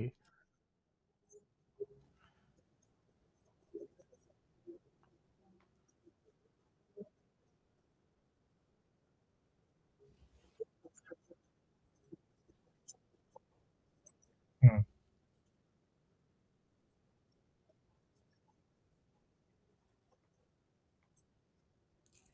হুম, তারপর সবাই যেহেতু এই দেশে আছি, একটা জিনিস কিন্তু আমরা মোটামুটি ফিল করি যে যার সোশ্যাল মানে ইকোনমিক স্ট্যাটাস যাই হোক, যার পজিশন যাই হোক, সোশ্যালি কিন্তু সবাই কিন্তু এক এখানকার। কিন্তু অর্থাৎ তুমি যেই প্রফেশনাল লোকের সাথেই কথা বলো, তোমাকে কিন্তু সম্মান নিয়ে কথা বলতে হবে। মানে সেখানে ল এনফোর্সমেন্ট এবং সবকিছু কিন্তু ইকুয়াল। মানে হুম, বুঝাতে পারছি আমি? হুম, So, হুম, হুম। এরকম একটা সোসাইটি, এরকম একটা পলিটিক্যাল কালচার যেন তৈরি হয়, এটাই আমার চাওয়া। এটা হচ্ছে আমার একদম বেসিক চাওয়া, যে বাংলাদেশে যেন মোরালিটির প্র্যাকটিসটা যেন বাড়ে, ইউনিটির প্র্যাকটিসটা যেন বাড়ে, মানুষ যেন আরো রেডি হয়, কিভাবে আরো সিভিলাইজড ওয়েতে যেন বাঁচা যায়, এটা যেন আমরা শিখতে পারি। আসলে এটা প্রয়োজন আমাদের সবচেয়ে বেশি। We really need that, but I really don't see that happening very soon. Anyway, Faisal, আমি হচ্ছে তোমার কাছে জিজ্ঞেস করবো যে what do you want from your political party to do at first if they come in the power? My political party means I mean, whatever political party you support, if they come in the power, what do you expect from them to do at first? যেটা ভাই বললেন, প্রথমত এখন যেটা নাই সেটা হচ্ছে আইনের প্রয়োগ, আইনের সুশাসন বা আমরা রাস্তাঘাটে যে ইনসিকিউরিটি বা ধরেন আমি অনেস্টলি 5 আগস্টের পরে আরো বেশি ইনসিকিউর ফিল করছি রাস্তায়, সেটা এট ফার্স্ট ইনশিওর করা। আরেকটা হচ্ছে যে বাংলাদেশের শিক্ষা ব্যবস্থায় যে দলে আসুক, আমি আরেকটা হচ্ছে যে যদি আমি বলি যে সবচেয়ে গুরুত্বপূর্ণ যেটা হচ্ছে যে educate hour people, educate hour people in a way যে তারা হচ্ছে টলারেন্স শিখে মতকে নেওয়ার যে একটা সহনশীলতা। যেমন আমি একটা এক্সট্রিম কেস এখানে বলি, যখন আমি বাংলাদেশে ছিলাম 5 আগস্টের পরে দেখলাম যে LGBTQ they are not legal in our constitution in Bangladesh. তো দেখলাম যে 20-25 জন পোলাপান শাহবাগে চিল্লাইতেছে, ধামধুম করে এক এক গ্রুপের লোক এসে তাদেরকে পিটাইলো। এই যে যে একটা কালচার, কারো গায়ে হাত তোলা, কারো পিটানো যায়, কারো হচ্ছে কি আপনি পাবলিকলি হিউমিলেট করা যায়, এগুলো হচ্ছে কি আমাদের নর্ম হয়ে দাঁড়াইছে। এটা আমাদের This has been I would say this has been the biggest problem of Bangladesh right now, the mob exactly culture. খুব একটা ভালো আমি কথা বলছে এই যে আমি ধরেন বলবো গায়ে হাত তোলার ব্যাপারটা বাংলাদেশে এত এক্স্যাক্টলি ইজি, মানে এত খুব ইজি ইজি, মানে এটা খুবই ডিসরেসপেক্টফুল। আমি চাইলাম একটা লোককে মারলাম ধরে থাপ্পড়, মানে হ্যাঁ why people do হ্যাঁ that? হ্যাঁ এক্স্যাক্টলি। তো এই জায়গাটাই মানে আমি হ্যাঁ এখন এই সিভিলাইজড হওয়াটা আসলে এটাই আমার কথা। এক্স্যাক্টলি। তবে এটা তো আর মানে ওভারনাইট হয়ে যায় না, এটা একটা লঙ্গার প্রজেক্ট, বলবো যে আরো বড় এরকম প্রজেক্ট। হইলো কেন? মানে এটা it's in whom our do you history. blame for this? না না, ইটস আওয়ার এটা হিস্ট্রি। ফসল এটা ফয়সাল আগে বলুক, তারপর আমরা দীপুর কাছে আসবো। Like, why is the situation in Bangladesh why right I'm now? saying it's a history because of it all started from 1905 থেকে যদি বলা শুরু করেন আপনি, বঙ্গভঙ্গ, তারপর হচ্ছে হিন্দু মুসলিম দাঙ্গা, আমাদের যে একটা দাঙ্গা ট্রাইব আকারে বাঁচার যে একটা মনে করেন প্রবণতা, যে দলবদ্ধভাবে একটা মব তৈরি করে একটা জিনিস ক্লেম করে নিয়ে আসার যে সফলতা এবং ব্যর্থতা, দুইটার কারণেই এই যে একটা টেন্ডেন্সি গড়ে ওঠা, এগুলো কিন্তু একটা জাতিগত সংস্কৃতি, অপসংস্কৃতি, যদি সংস্কৃতি বলাটা ভুল হবে, এটা অপসংস্কৃতি। যেমন আপনি 47 থেকে দেখবেন, তারপর ভাষা আন্দোলন দেখবেন, তারপর 71 যে একটা আন্দোলন, এই যে যে মনে করেন মুক্তিযুদ্ধরা অনেক বিতর্কিত কাজে জড়িত হয়ে গেছিল পরবর্তীতে, কেন? হুম। এটা হচ্ছে মোরাল স্ট্যান্ডার্ড। হ্যাঁ, ধরেন আপনি একটা ভালো কাজ করছেন বিধায় আপনাকে লেবেল করে দিলাম as a good human being, no. হ্যাঁ, কারণ আপনি তো একটা প্র্যাকটিসের মধ্যে দিয়ে গেছেন, আপনি একটা শাসন ব্যবস্থার মধ্যে দিয়ে ছিলেন, আপনি একটা ফ্যামিলির আপব্রিঙ্গিংয়ের মধ্যে দিয়ে আসছেন, একটা সোশ্যাল ভ্যালুস আপনি শেয়ার করেন, তাই না? যেমন আমেরিকাতে বসে গেলে বলে সহজ, বাংলাদেশে বসে বলা সহজ না কেন? কারণ আপনি নিজে এডুকেট হয়ে আপনাদের প্রতিবেশীকে আপনি এডুকেট করছেন কিনা। যেমন বাংলাদেশে সবচেয়ে সেলফিশ মানুষ হচ্ছে কি শিক্ষিত মানুষ, তারা বেশি সেলফ সেন্টার্ড। আমি দেখছি আমার ক্লাসের সবচেয়ে হেল্পফুল বন্ধুরা ছিল ব্যাক বেঞ্চের বন্ধুরা। হ্যাঁ, কারণ কি, they don't think too much আপনাকে সাহায্য করার ক্ষেত্রে, বা তারা তার নিজের রিস্কটা বেশি চিন্তা করে না। আমার রিস্ক কিন্তু শিক্ষিত এখানে মানুষ বেশি।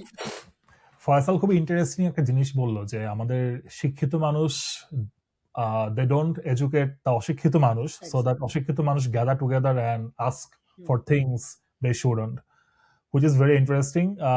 Dipro, তোর কি মনে হয়, why is we are seeing so much these mobs in the roads right now? এখন প্রথম কথা What হচ্ছে changed? যে কেন এরকম হচ্ছে বা দায় কার, আসলে এটা একান্ত আমার পার্সোনাল ওপিনিয়ন যে দায় আসলে মানুষের নিজের।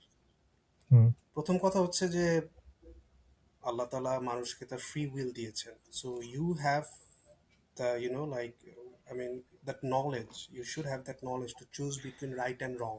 তুমি সরকারকে দোষ দিতে পারো, বাবা মাকে দোষ, এগুলার ইনফ্লুয়েন্স তোমাকে যতটুকু যাই করো, কিন্তু এন্ড অফ দ্য ডে একটা মানুষের নিজেকে শিক্ষা দেওয়ার দায়িত্ব তার নিজেরই। বেসিক কিছু শিক্ষা, যেমন কারো গায়ে হাত তোলার ব্যাপারটা, এই শিক্ষাটা খুব বেসিক। হ্যাঁ, তুমি সমাজে দেখতেছো, ঠিক আছে, it's okay, but end of the day তুমি নিজেকে নিজে এডুকেট করবা, লাইক ফ্রি উইল যেটাকে বলা হয়, এটা হচ্ছে। তো আমি মনে করি যে স্বশিক্ষার যে ব্যাপারটা, মানুষের নিজেকে নিজে টিচ করা, লার্নিং, লাইক যে মোরাল প্র্যাকটিস বা ইথিক্যাল প্র্যাকটিস, যে কোন জিনিসটা আমার করা উচিত, কোন জিনিসটা আমার করা উচিত না, এটা মানুষের নিজের মধ্যেই প্র্যাকটিসটা বাড়ানো প্রয়োজন বলে আমি মনে করি। আমার কাছে এখানে মনে হয় স্পেশালি 5 আগস্টের পর খুব অল্প সময়ের মধ্যে অনেকগুলো আন্দোলন কিন্তু আমরা দেখি, and people started believing if they ask anything government will have to give them that, তাই না? কারণ আমাদের হচ্ছে প্রশাসন অতটা শক্ত ছিল না, গভর্নমেন্ট খুবই, তাদের বেস খুবই উইক ছিল, so they started tampering those mobs. আমাদের প্রথম দিকে মনে হচ্ছিল আন্দোলন, যেটা ছোট ছোট টার্নে এখন মব হয়ে গেছে, because people have now all kinds of freedom to gather in the road and do anything they want, because there are no police, nobody is taking an action against them, they can do anything, right? And এখানে আমি আরেকটা we have a lot of ব্যাপার population. হ্যাঁ একটা ব্যাপার একটু add করি। Mhm. এই যে কোনো কিছু একটা দাবি আদায় বা যে ব্যাপারটা, এটা একটা বাংলাদেশের একটা নেচার কি যে রোড ব্লক করে, তার মানে ব্যাপারটা এরকম যে মানুষ কষ্ট পাবে, কষ্ট করবে, দেন এটা দিয়ে একজন দেখবে। এটা হচ্ছে বাংলাদেশের একটা কালচার, এটা কাউকে ব্লেম করার জন্য না, একটা কালচার হয়ে গেছে। এবং বোথ সাইড এভাবে কষ্ট পাবে, দেন হয়তো গভর্নমেন্টে টনক নড়বে, তাইলে কিছু একটা হবে। But if you look into this countries বা যেটা ডেভেলপ কান্ট্রিজ, তারা দেখবে তোমার রোড সাইডে দাঁড়ায় তারা তাদের ওপিনিয়ন They also দিচ্ছে, do protests. Yeah, I saw many of them, but এবং yeah, those are working. yeah. ভাই কালচার তো ভাই সমাজে তো আর সবাইকে তো এখন, আমি যদি পার্সোনাল, এটা হচ্ছে একমাত্র আমার একদম পার্সোনাল, আমি তো কোনোদিন মানুষকে কষ্ট দিয়ে তো আমি তো আমার কোনো বেটারমেন্টের জন্য তো আমি কাজ করবো না, মানে আমি তো কিছু করবো না। এটা হচ্ছে একান্তই আমার পার্সোনাল কথা। Hmm. মানে আমার যদি কোনো দাবি থাকে সেটা আমি আমার মতো করে তুলে ধরবো, বাট অন্যকে আমি ট্রাবল করে আমি কেন সেটা করবো? তো এটা হচ্ছে একটা স্বশিক্ষার ব্যাপার। তো এই জন্য আমি বলছি যে এই জায়গাগুলো আমাদের ভীষণভাবে প্রয়োজন। এই জায়গাগুলো যদি ডেভেলপ না হয়, তাহলে আসলে মানে মানুষ হিসেবে সিভিলাইজড ওয়েতে যদি আমরা আগাতে যদি এরপর থেকে না পারি না, আসলে কোনো কিছুতেই আর কিছু হবে না। কারণ এন্ড অফ দ্য ডে আমরা কি চাই? আমরা ভালো থাকতে চাই, সুস্থ থাকতে চাই, একটা ভালো সমাজে ভালোভাবে থাকতে চাই। সেটার জন্য এখানে এইখানে exactly I agree to you, but এখানে ফয়সালের প্রতি আমার একটা প্রশ্ন আছে। ফয়সাল, আমার কাছে মনে হয় উই আর ভেরি অ্যাগ্রেসিভ, মানে অ্যাজ আমাদের জাতি হিসেবে আমাদেরকে, আমি জানি না, আমার কাছে কেন জানি মনে হয় we are Muslims, still we are very aggressive. কারণ কি, রিসেন্টলি রিসেন্টলি বলবো না, প্রায় লাস্ট এক বছরে কিছু ইনসিডেন্ট ঘটে।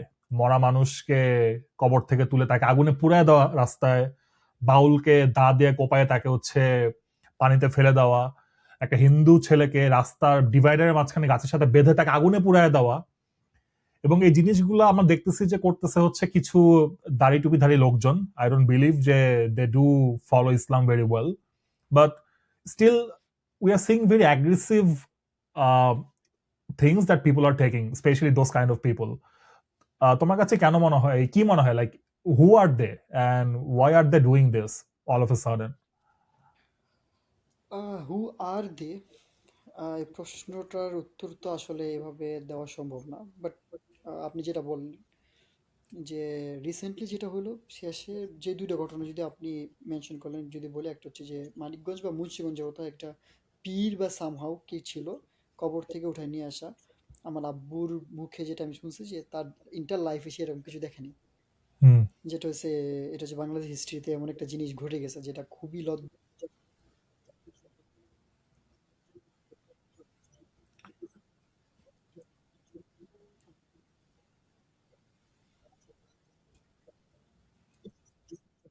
মানে he was alive, come on man, you cannot do that. Yeah.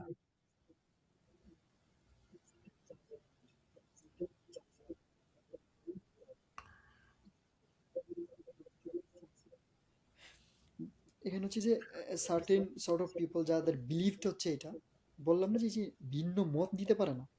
আল্লাহ যেখানে বলছে ইসলাম প্রোটেক্ট করার দায়িত্ব আমার নিজের, হু আর ইউ গাইজ, যে আপনি অবমাননা করা বা যেটা করা, একটা এরকম একটা ডেমোক্রেটিক কান্ট্রিতে যেখানে ল আছে, সংবিধান আছে, সেখানে আপনি আইন নিজের হাতে তুলে নিচ্ছেন।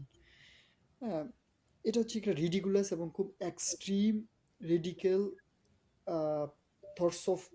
তোমার কাছে কি মনে হয় স্পেশাল পলিটিক্যাল পার্টি থেকে বিলং করে, অথবা তারা কোন স্পেশাল টাইপ অফ পিপল যাদেরকে আমরা ট্যাগ করতে পারি কোন একটা স্পেশাল গ্রুপে, যদি আপনি করে ধরেন or they are just general Bengali people who না just না, general Bengali don't people, have any proper education or anything? আমার জেনারেল বেঙ্গলি পিপল যারা, তারা, যেটা আমি দেখলাম এই ঘটনার পরে, সবাই এটা নিন্দা জানাইছে, মেজরিটি অফ দেম নিন্দা জানাইছে। সো আমার মনে হয় যে জাতিগতভাবে আমরা এখনো ক্লোজ টু লিবারেল, বলবো না যে খুব liberal, but close two liberal. But হ্যাঁ, এডুকেশনের তো একটা বড় প্রভাব আছে, বিলিভ নার্চার করা আপনি। তো এটা ভাবে যে ধর্মের অবমাননা মানে তাকে মেরে ফেলতে হবে, বা আমার মতের বিরুদ্ধে যাওয়া মানে মেরে ফেলতে হবে। আমি মনে করি তাদেরকে আমি কোন তলে ফেলবো, তাদেরকে যদি আমি বলি যে এক্সট্রিমিস্ট, সে যেই বিলিভের হোক, সেটা হচ্ছে একটা এক্সট্রিমিস্ট, জঙ্গি, উগ্র মন মানসিকতা যাদের আছে, সো তাদেরকে আইনের আওতায় আনা আসলে এই যেই রেজিমে ক্ষমতা থাকবে তাদের দায়িত্ব অ্যাকচুয়ালি। মানে there are lot of people of Bangladesh, তুমি কজনকে আইনের আওতায় আনবা, আপনি কজনকে জেলে ভরবা, মানে how do you solve it? I don't see any way, but না দেয়ার এটা তো মাইট বি সাম ওয়ে, যেটা আমি দীপ্রকে জিজ্ঞেস করবো। দীপ্র, মানে হ্যাঁ, you have to set sort of example না। আপনি তো আইনের ব্যবস্থা এবং আইনটা দৃশ্যমান করতে হবে। হ্যাঁ না ধরতেছে তো কিছু, এই জীবন এই দীপু চন্দ্র দাসকে যারা এরকম ধরছিল ওদেরকে তো পুলিশ ধরলো, দেখলাম র্যাব ধরলো। আচ্ছা দীপ্র, হোয়াট ইউ থিঙ্ক, যদি জামাত ক্ষমতায় আসে, এই টাইপের ইনসিডেন্টস গুলো কি জামাত কমাইতে পারবে? Because we can assume that দাড়িটুকু পরে they might vote for Jamaat, we don't know, but I'm assuming, I might be wrong. অথবা জামাত গভর্নমেন্ট আসলে এটা আরো বাড়বে as they will be in the power. What do you think? Like extreme activities extreme বা এই ঘটনাগুলো। জায়গাগুলা আসলে এই রিলিজিয়াস এক্সট্রিমিজমটা তো আসলে একটু অন্যরকম ব্যাপার। সো এটা অনেক সময় দেখা যাচ্ছে যে যে ট্রিগার ফ্যাক্টর হিসেবে কাজ করে, এটা ট্রু। বাট যেটা আমি বললাম যে এখন what will happen we actually do not know, hmm. এটা হচ্ছে প্রথম কথা। সো কারেন্টলি আমার কথা হচ্ছে I do not want to predict anything, কারণ I really don't want to predict. কারণ আমি এটা কেন প্রেডিক্ট করব যে সামনে কি হবে না হবে? once again I will No, say you're that, not predicting, you're just assuming, like, yeah, but what I will say that let public decide and let's see what happens. But আমি এটাকে হুম। এই যে ব্যাপারগুলো যেটা আছে, যে জামাত আসুক, বিএনপি আসুক বা যেই আসুক, সেটার হয়তো বাড়া কমার ব্যাপারটা, বাট এই ধরনের ঘটনাগুলোকে মানে আমি একেবারেই বাংলাদেশ থেকে আসলে মানে জিরো করে ফেলতে চাই। এটা হচ্ছে আমার একটা ইয়া। তো সেটার জন্য আমি মনে করি যে এডুকেশনের যে ব্যাপারটা, যে বাংলাদেশে মোরাল এবং ইথিক্যাল যে প্র্যাকটিসটা, ওয়ান সেকেন্ড এটা বারবারই আসছে, এটা ভীষণভাবে আমাদের প্রয়োজন। বাট এবং এই জায়গাটা যদি আমাদের থাকে, আমি বলছি যে এই বেসিক জায়গাটা যদি থাকে, তখন জামাত আসুক, বিএনপি আসুক, যাই আসুক, আমরা আমাদের হিউম্যান নেচার থেকে তো আমরা বের হব না, তাই না? মানে ব্যাপারটা এরকম, যদি আমি চিন্তা করি যে আমরা মানুষ হিসেবে বাঁচতে শিখেছি, তাহলে এখন যদি জামাত আসে তাহলে কি আমরা মানুষ থেকে পশু হয়ে যাব? মানে আমি বুঝাতে পারছি কথাটা? বা যদি বিএনপি আসে তাহলে কি আমরা মানুষ থেকে পশু হয়ে যাব? আমাদের আগে মানুষ হিসেবে নিজেদেরকে বেঁচে থাকার যে জায়গাটা, সেটা প্রয়োজন। সো এখানে আমি আসলে ব্যাপারটাকে পলিটিক্যালি দেখতে চাচ্ছি না, এটা হচ্ছে আমার কথা। বাট এই যে ইনসিডেন্টস গুলো ঘটলো, এগুলো তো ফেসবুকে আমরা পোস্টের মাধ্যমে দেখি, আমরা কিন্তু দেখি যে people are supporting that, specially বাউলকে মারা, people are heavily supporting that. এই যে তারপর হচ্ছে ওই যে পিঠটাকে হচ্ছে কবর থেকে তুলে পুড়ায় দেওয়া, people are also supporting that, saying that that guy যাকে কবর থেকে তুলছে, মানুষ বলতেছে সে একটা পাগল ছিল, সে নাকি নিজেকে নবী দাবি করতো, আবার এটা বলতেছে পাগলও ছিল, এবং পিপল আর সাপোর্টিং দ্যাট। ঠিকই আছে, তাকে মারছে, কবর থেকে তুলে হচ্ছে পুরাইছে, ঠিকই আছে, কেন এটাকে মাজার বানায় ফেলবে এই পাগলের কবরটাকে? People are justifying that thing.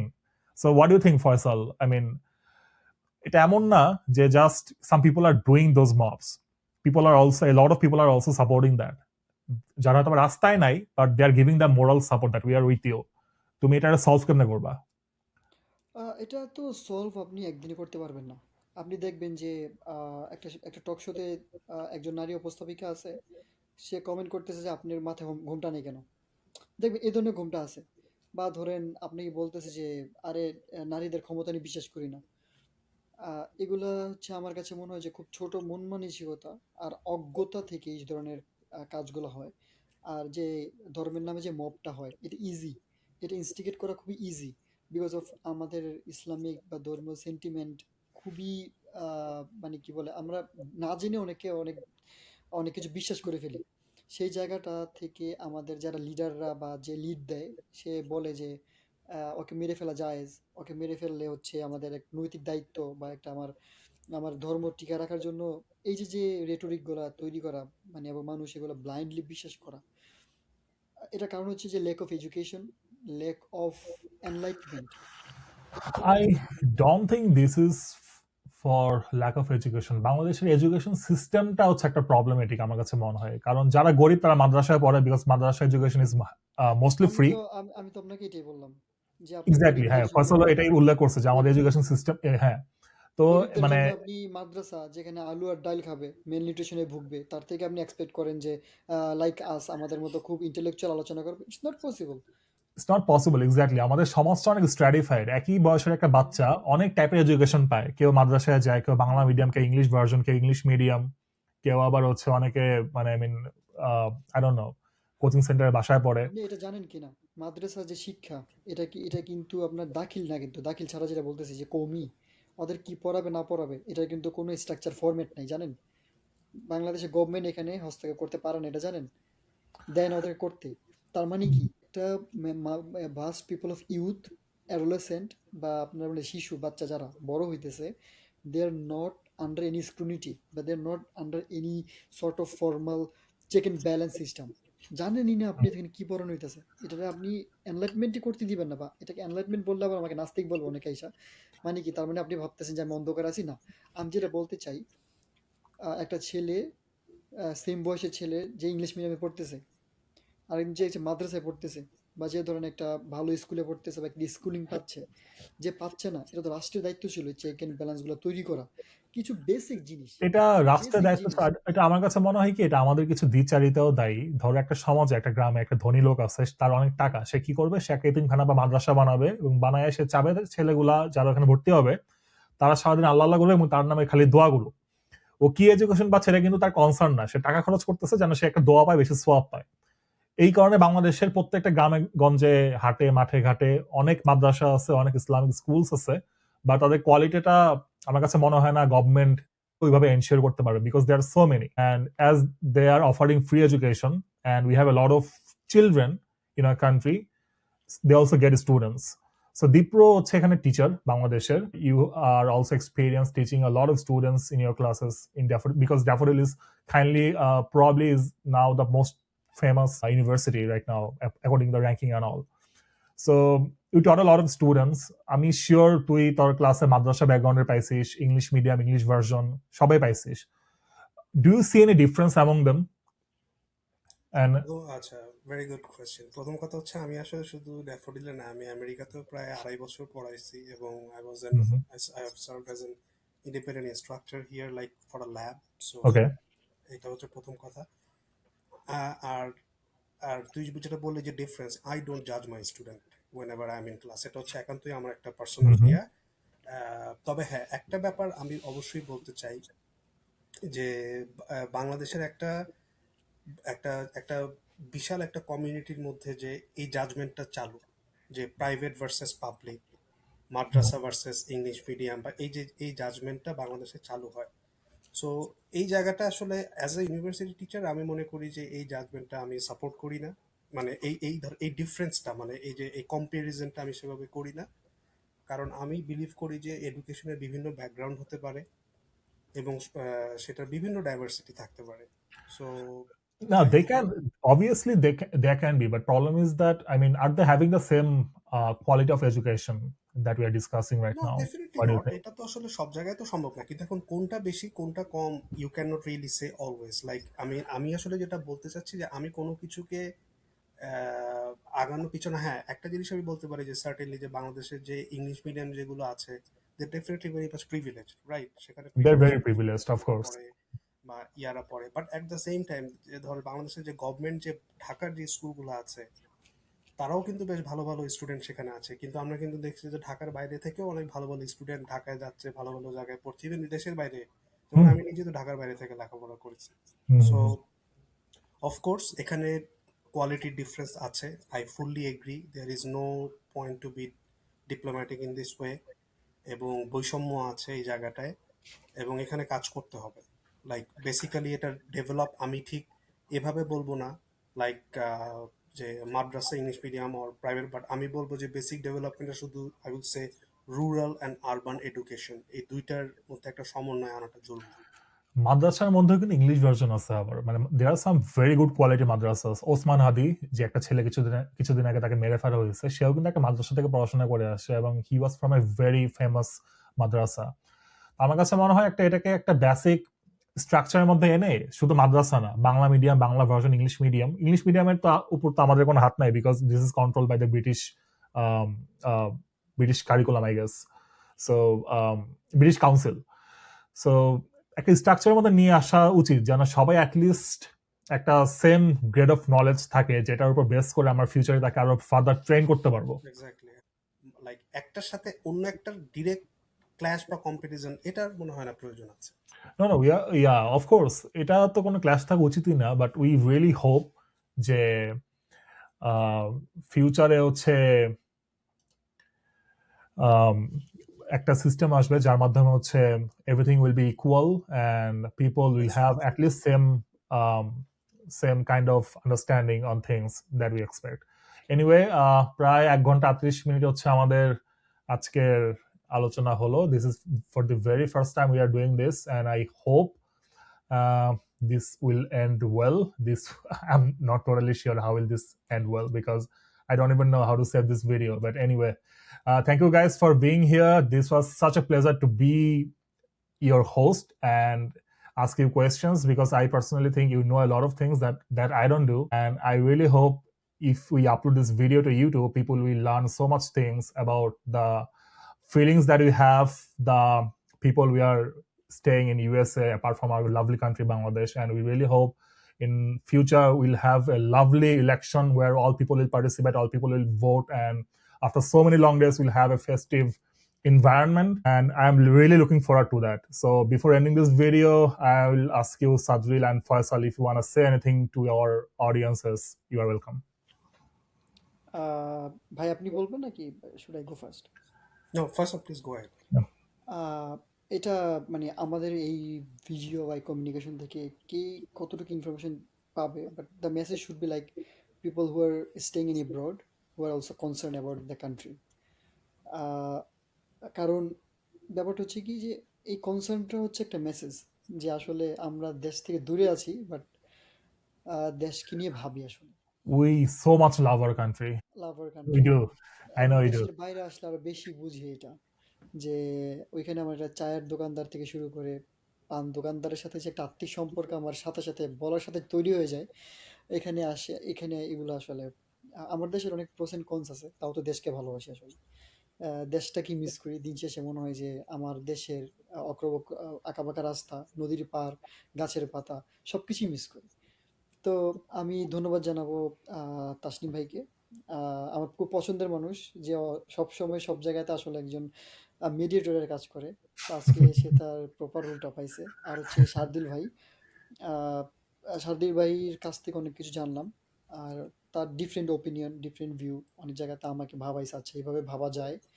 So তাকেও ধন্যবাদ। আমি যদি আহ, মনে হয় যে অনেক কিছু ইটস জাস্ট ইটস ডিবেট, আমি যখন কারোর সাথে কোনো আলোচনায় বসি বা করি, তখন আমি ইরেসপেক্টিভ অফ এজ আমি একটা ইন্ডিপেন্ডেন্ট পয়েন্ট অফ ভিউ রাখা ট্রাই করি।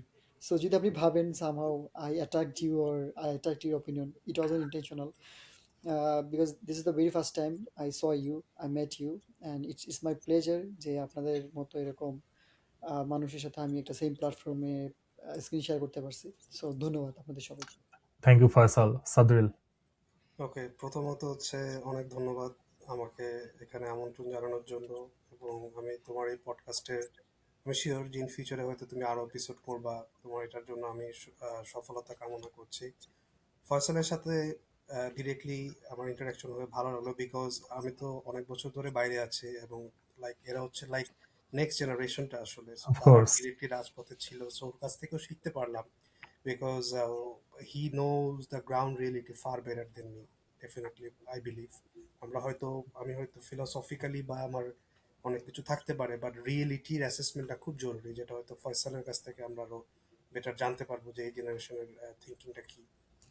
আর বাংলাদেশের যতজনই এটা দেখবে, আমি জাস্ট শুধু একটা কথাই বলতে চাই যে আমরা অতীত থেকে আমরা শিক্ষা নিতে চাই, শিক্ষা নিয়েছি, আমরা বর্তমানটাকে ভালোভাবে আমরা বাঁচতে চাই, এবং আমরা ভবিষ্যতের দিকে আমরা আগাতে চাই, একটা ভালো ভবিষ্যতের দিকে দেশটাকে এগিয়ে নিতে চাই সবাই মিলে। এটাই আমি শুধু বলতে চাই। তো ধন্যবাদ। Thank you. আজকের জন্য আল্লাহ হাফেজ। Bye.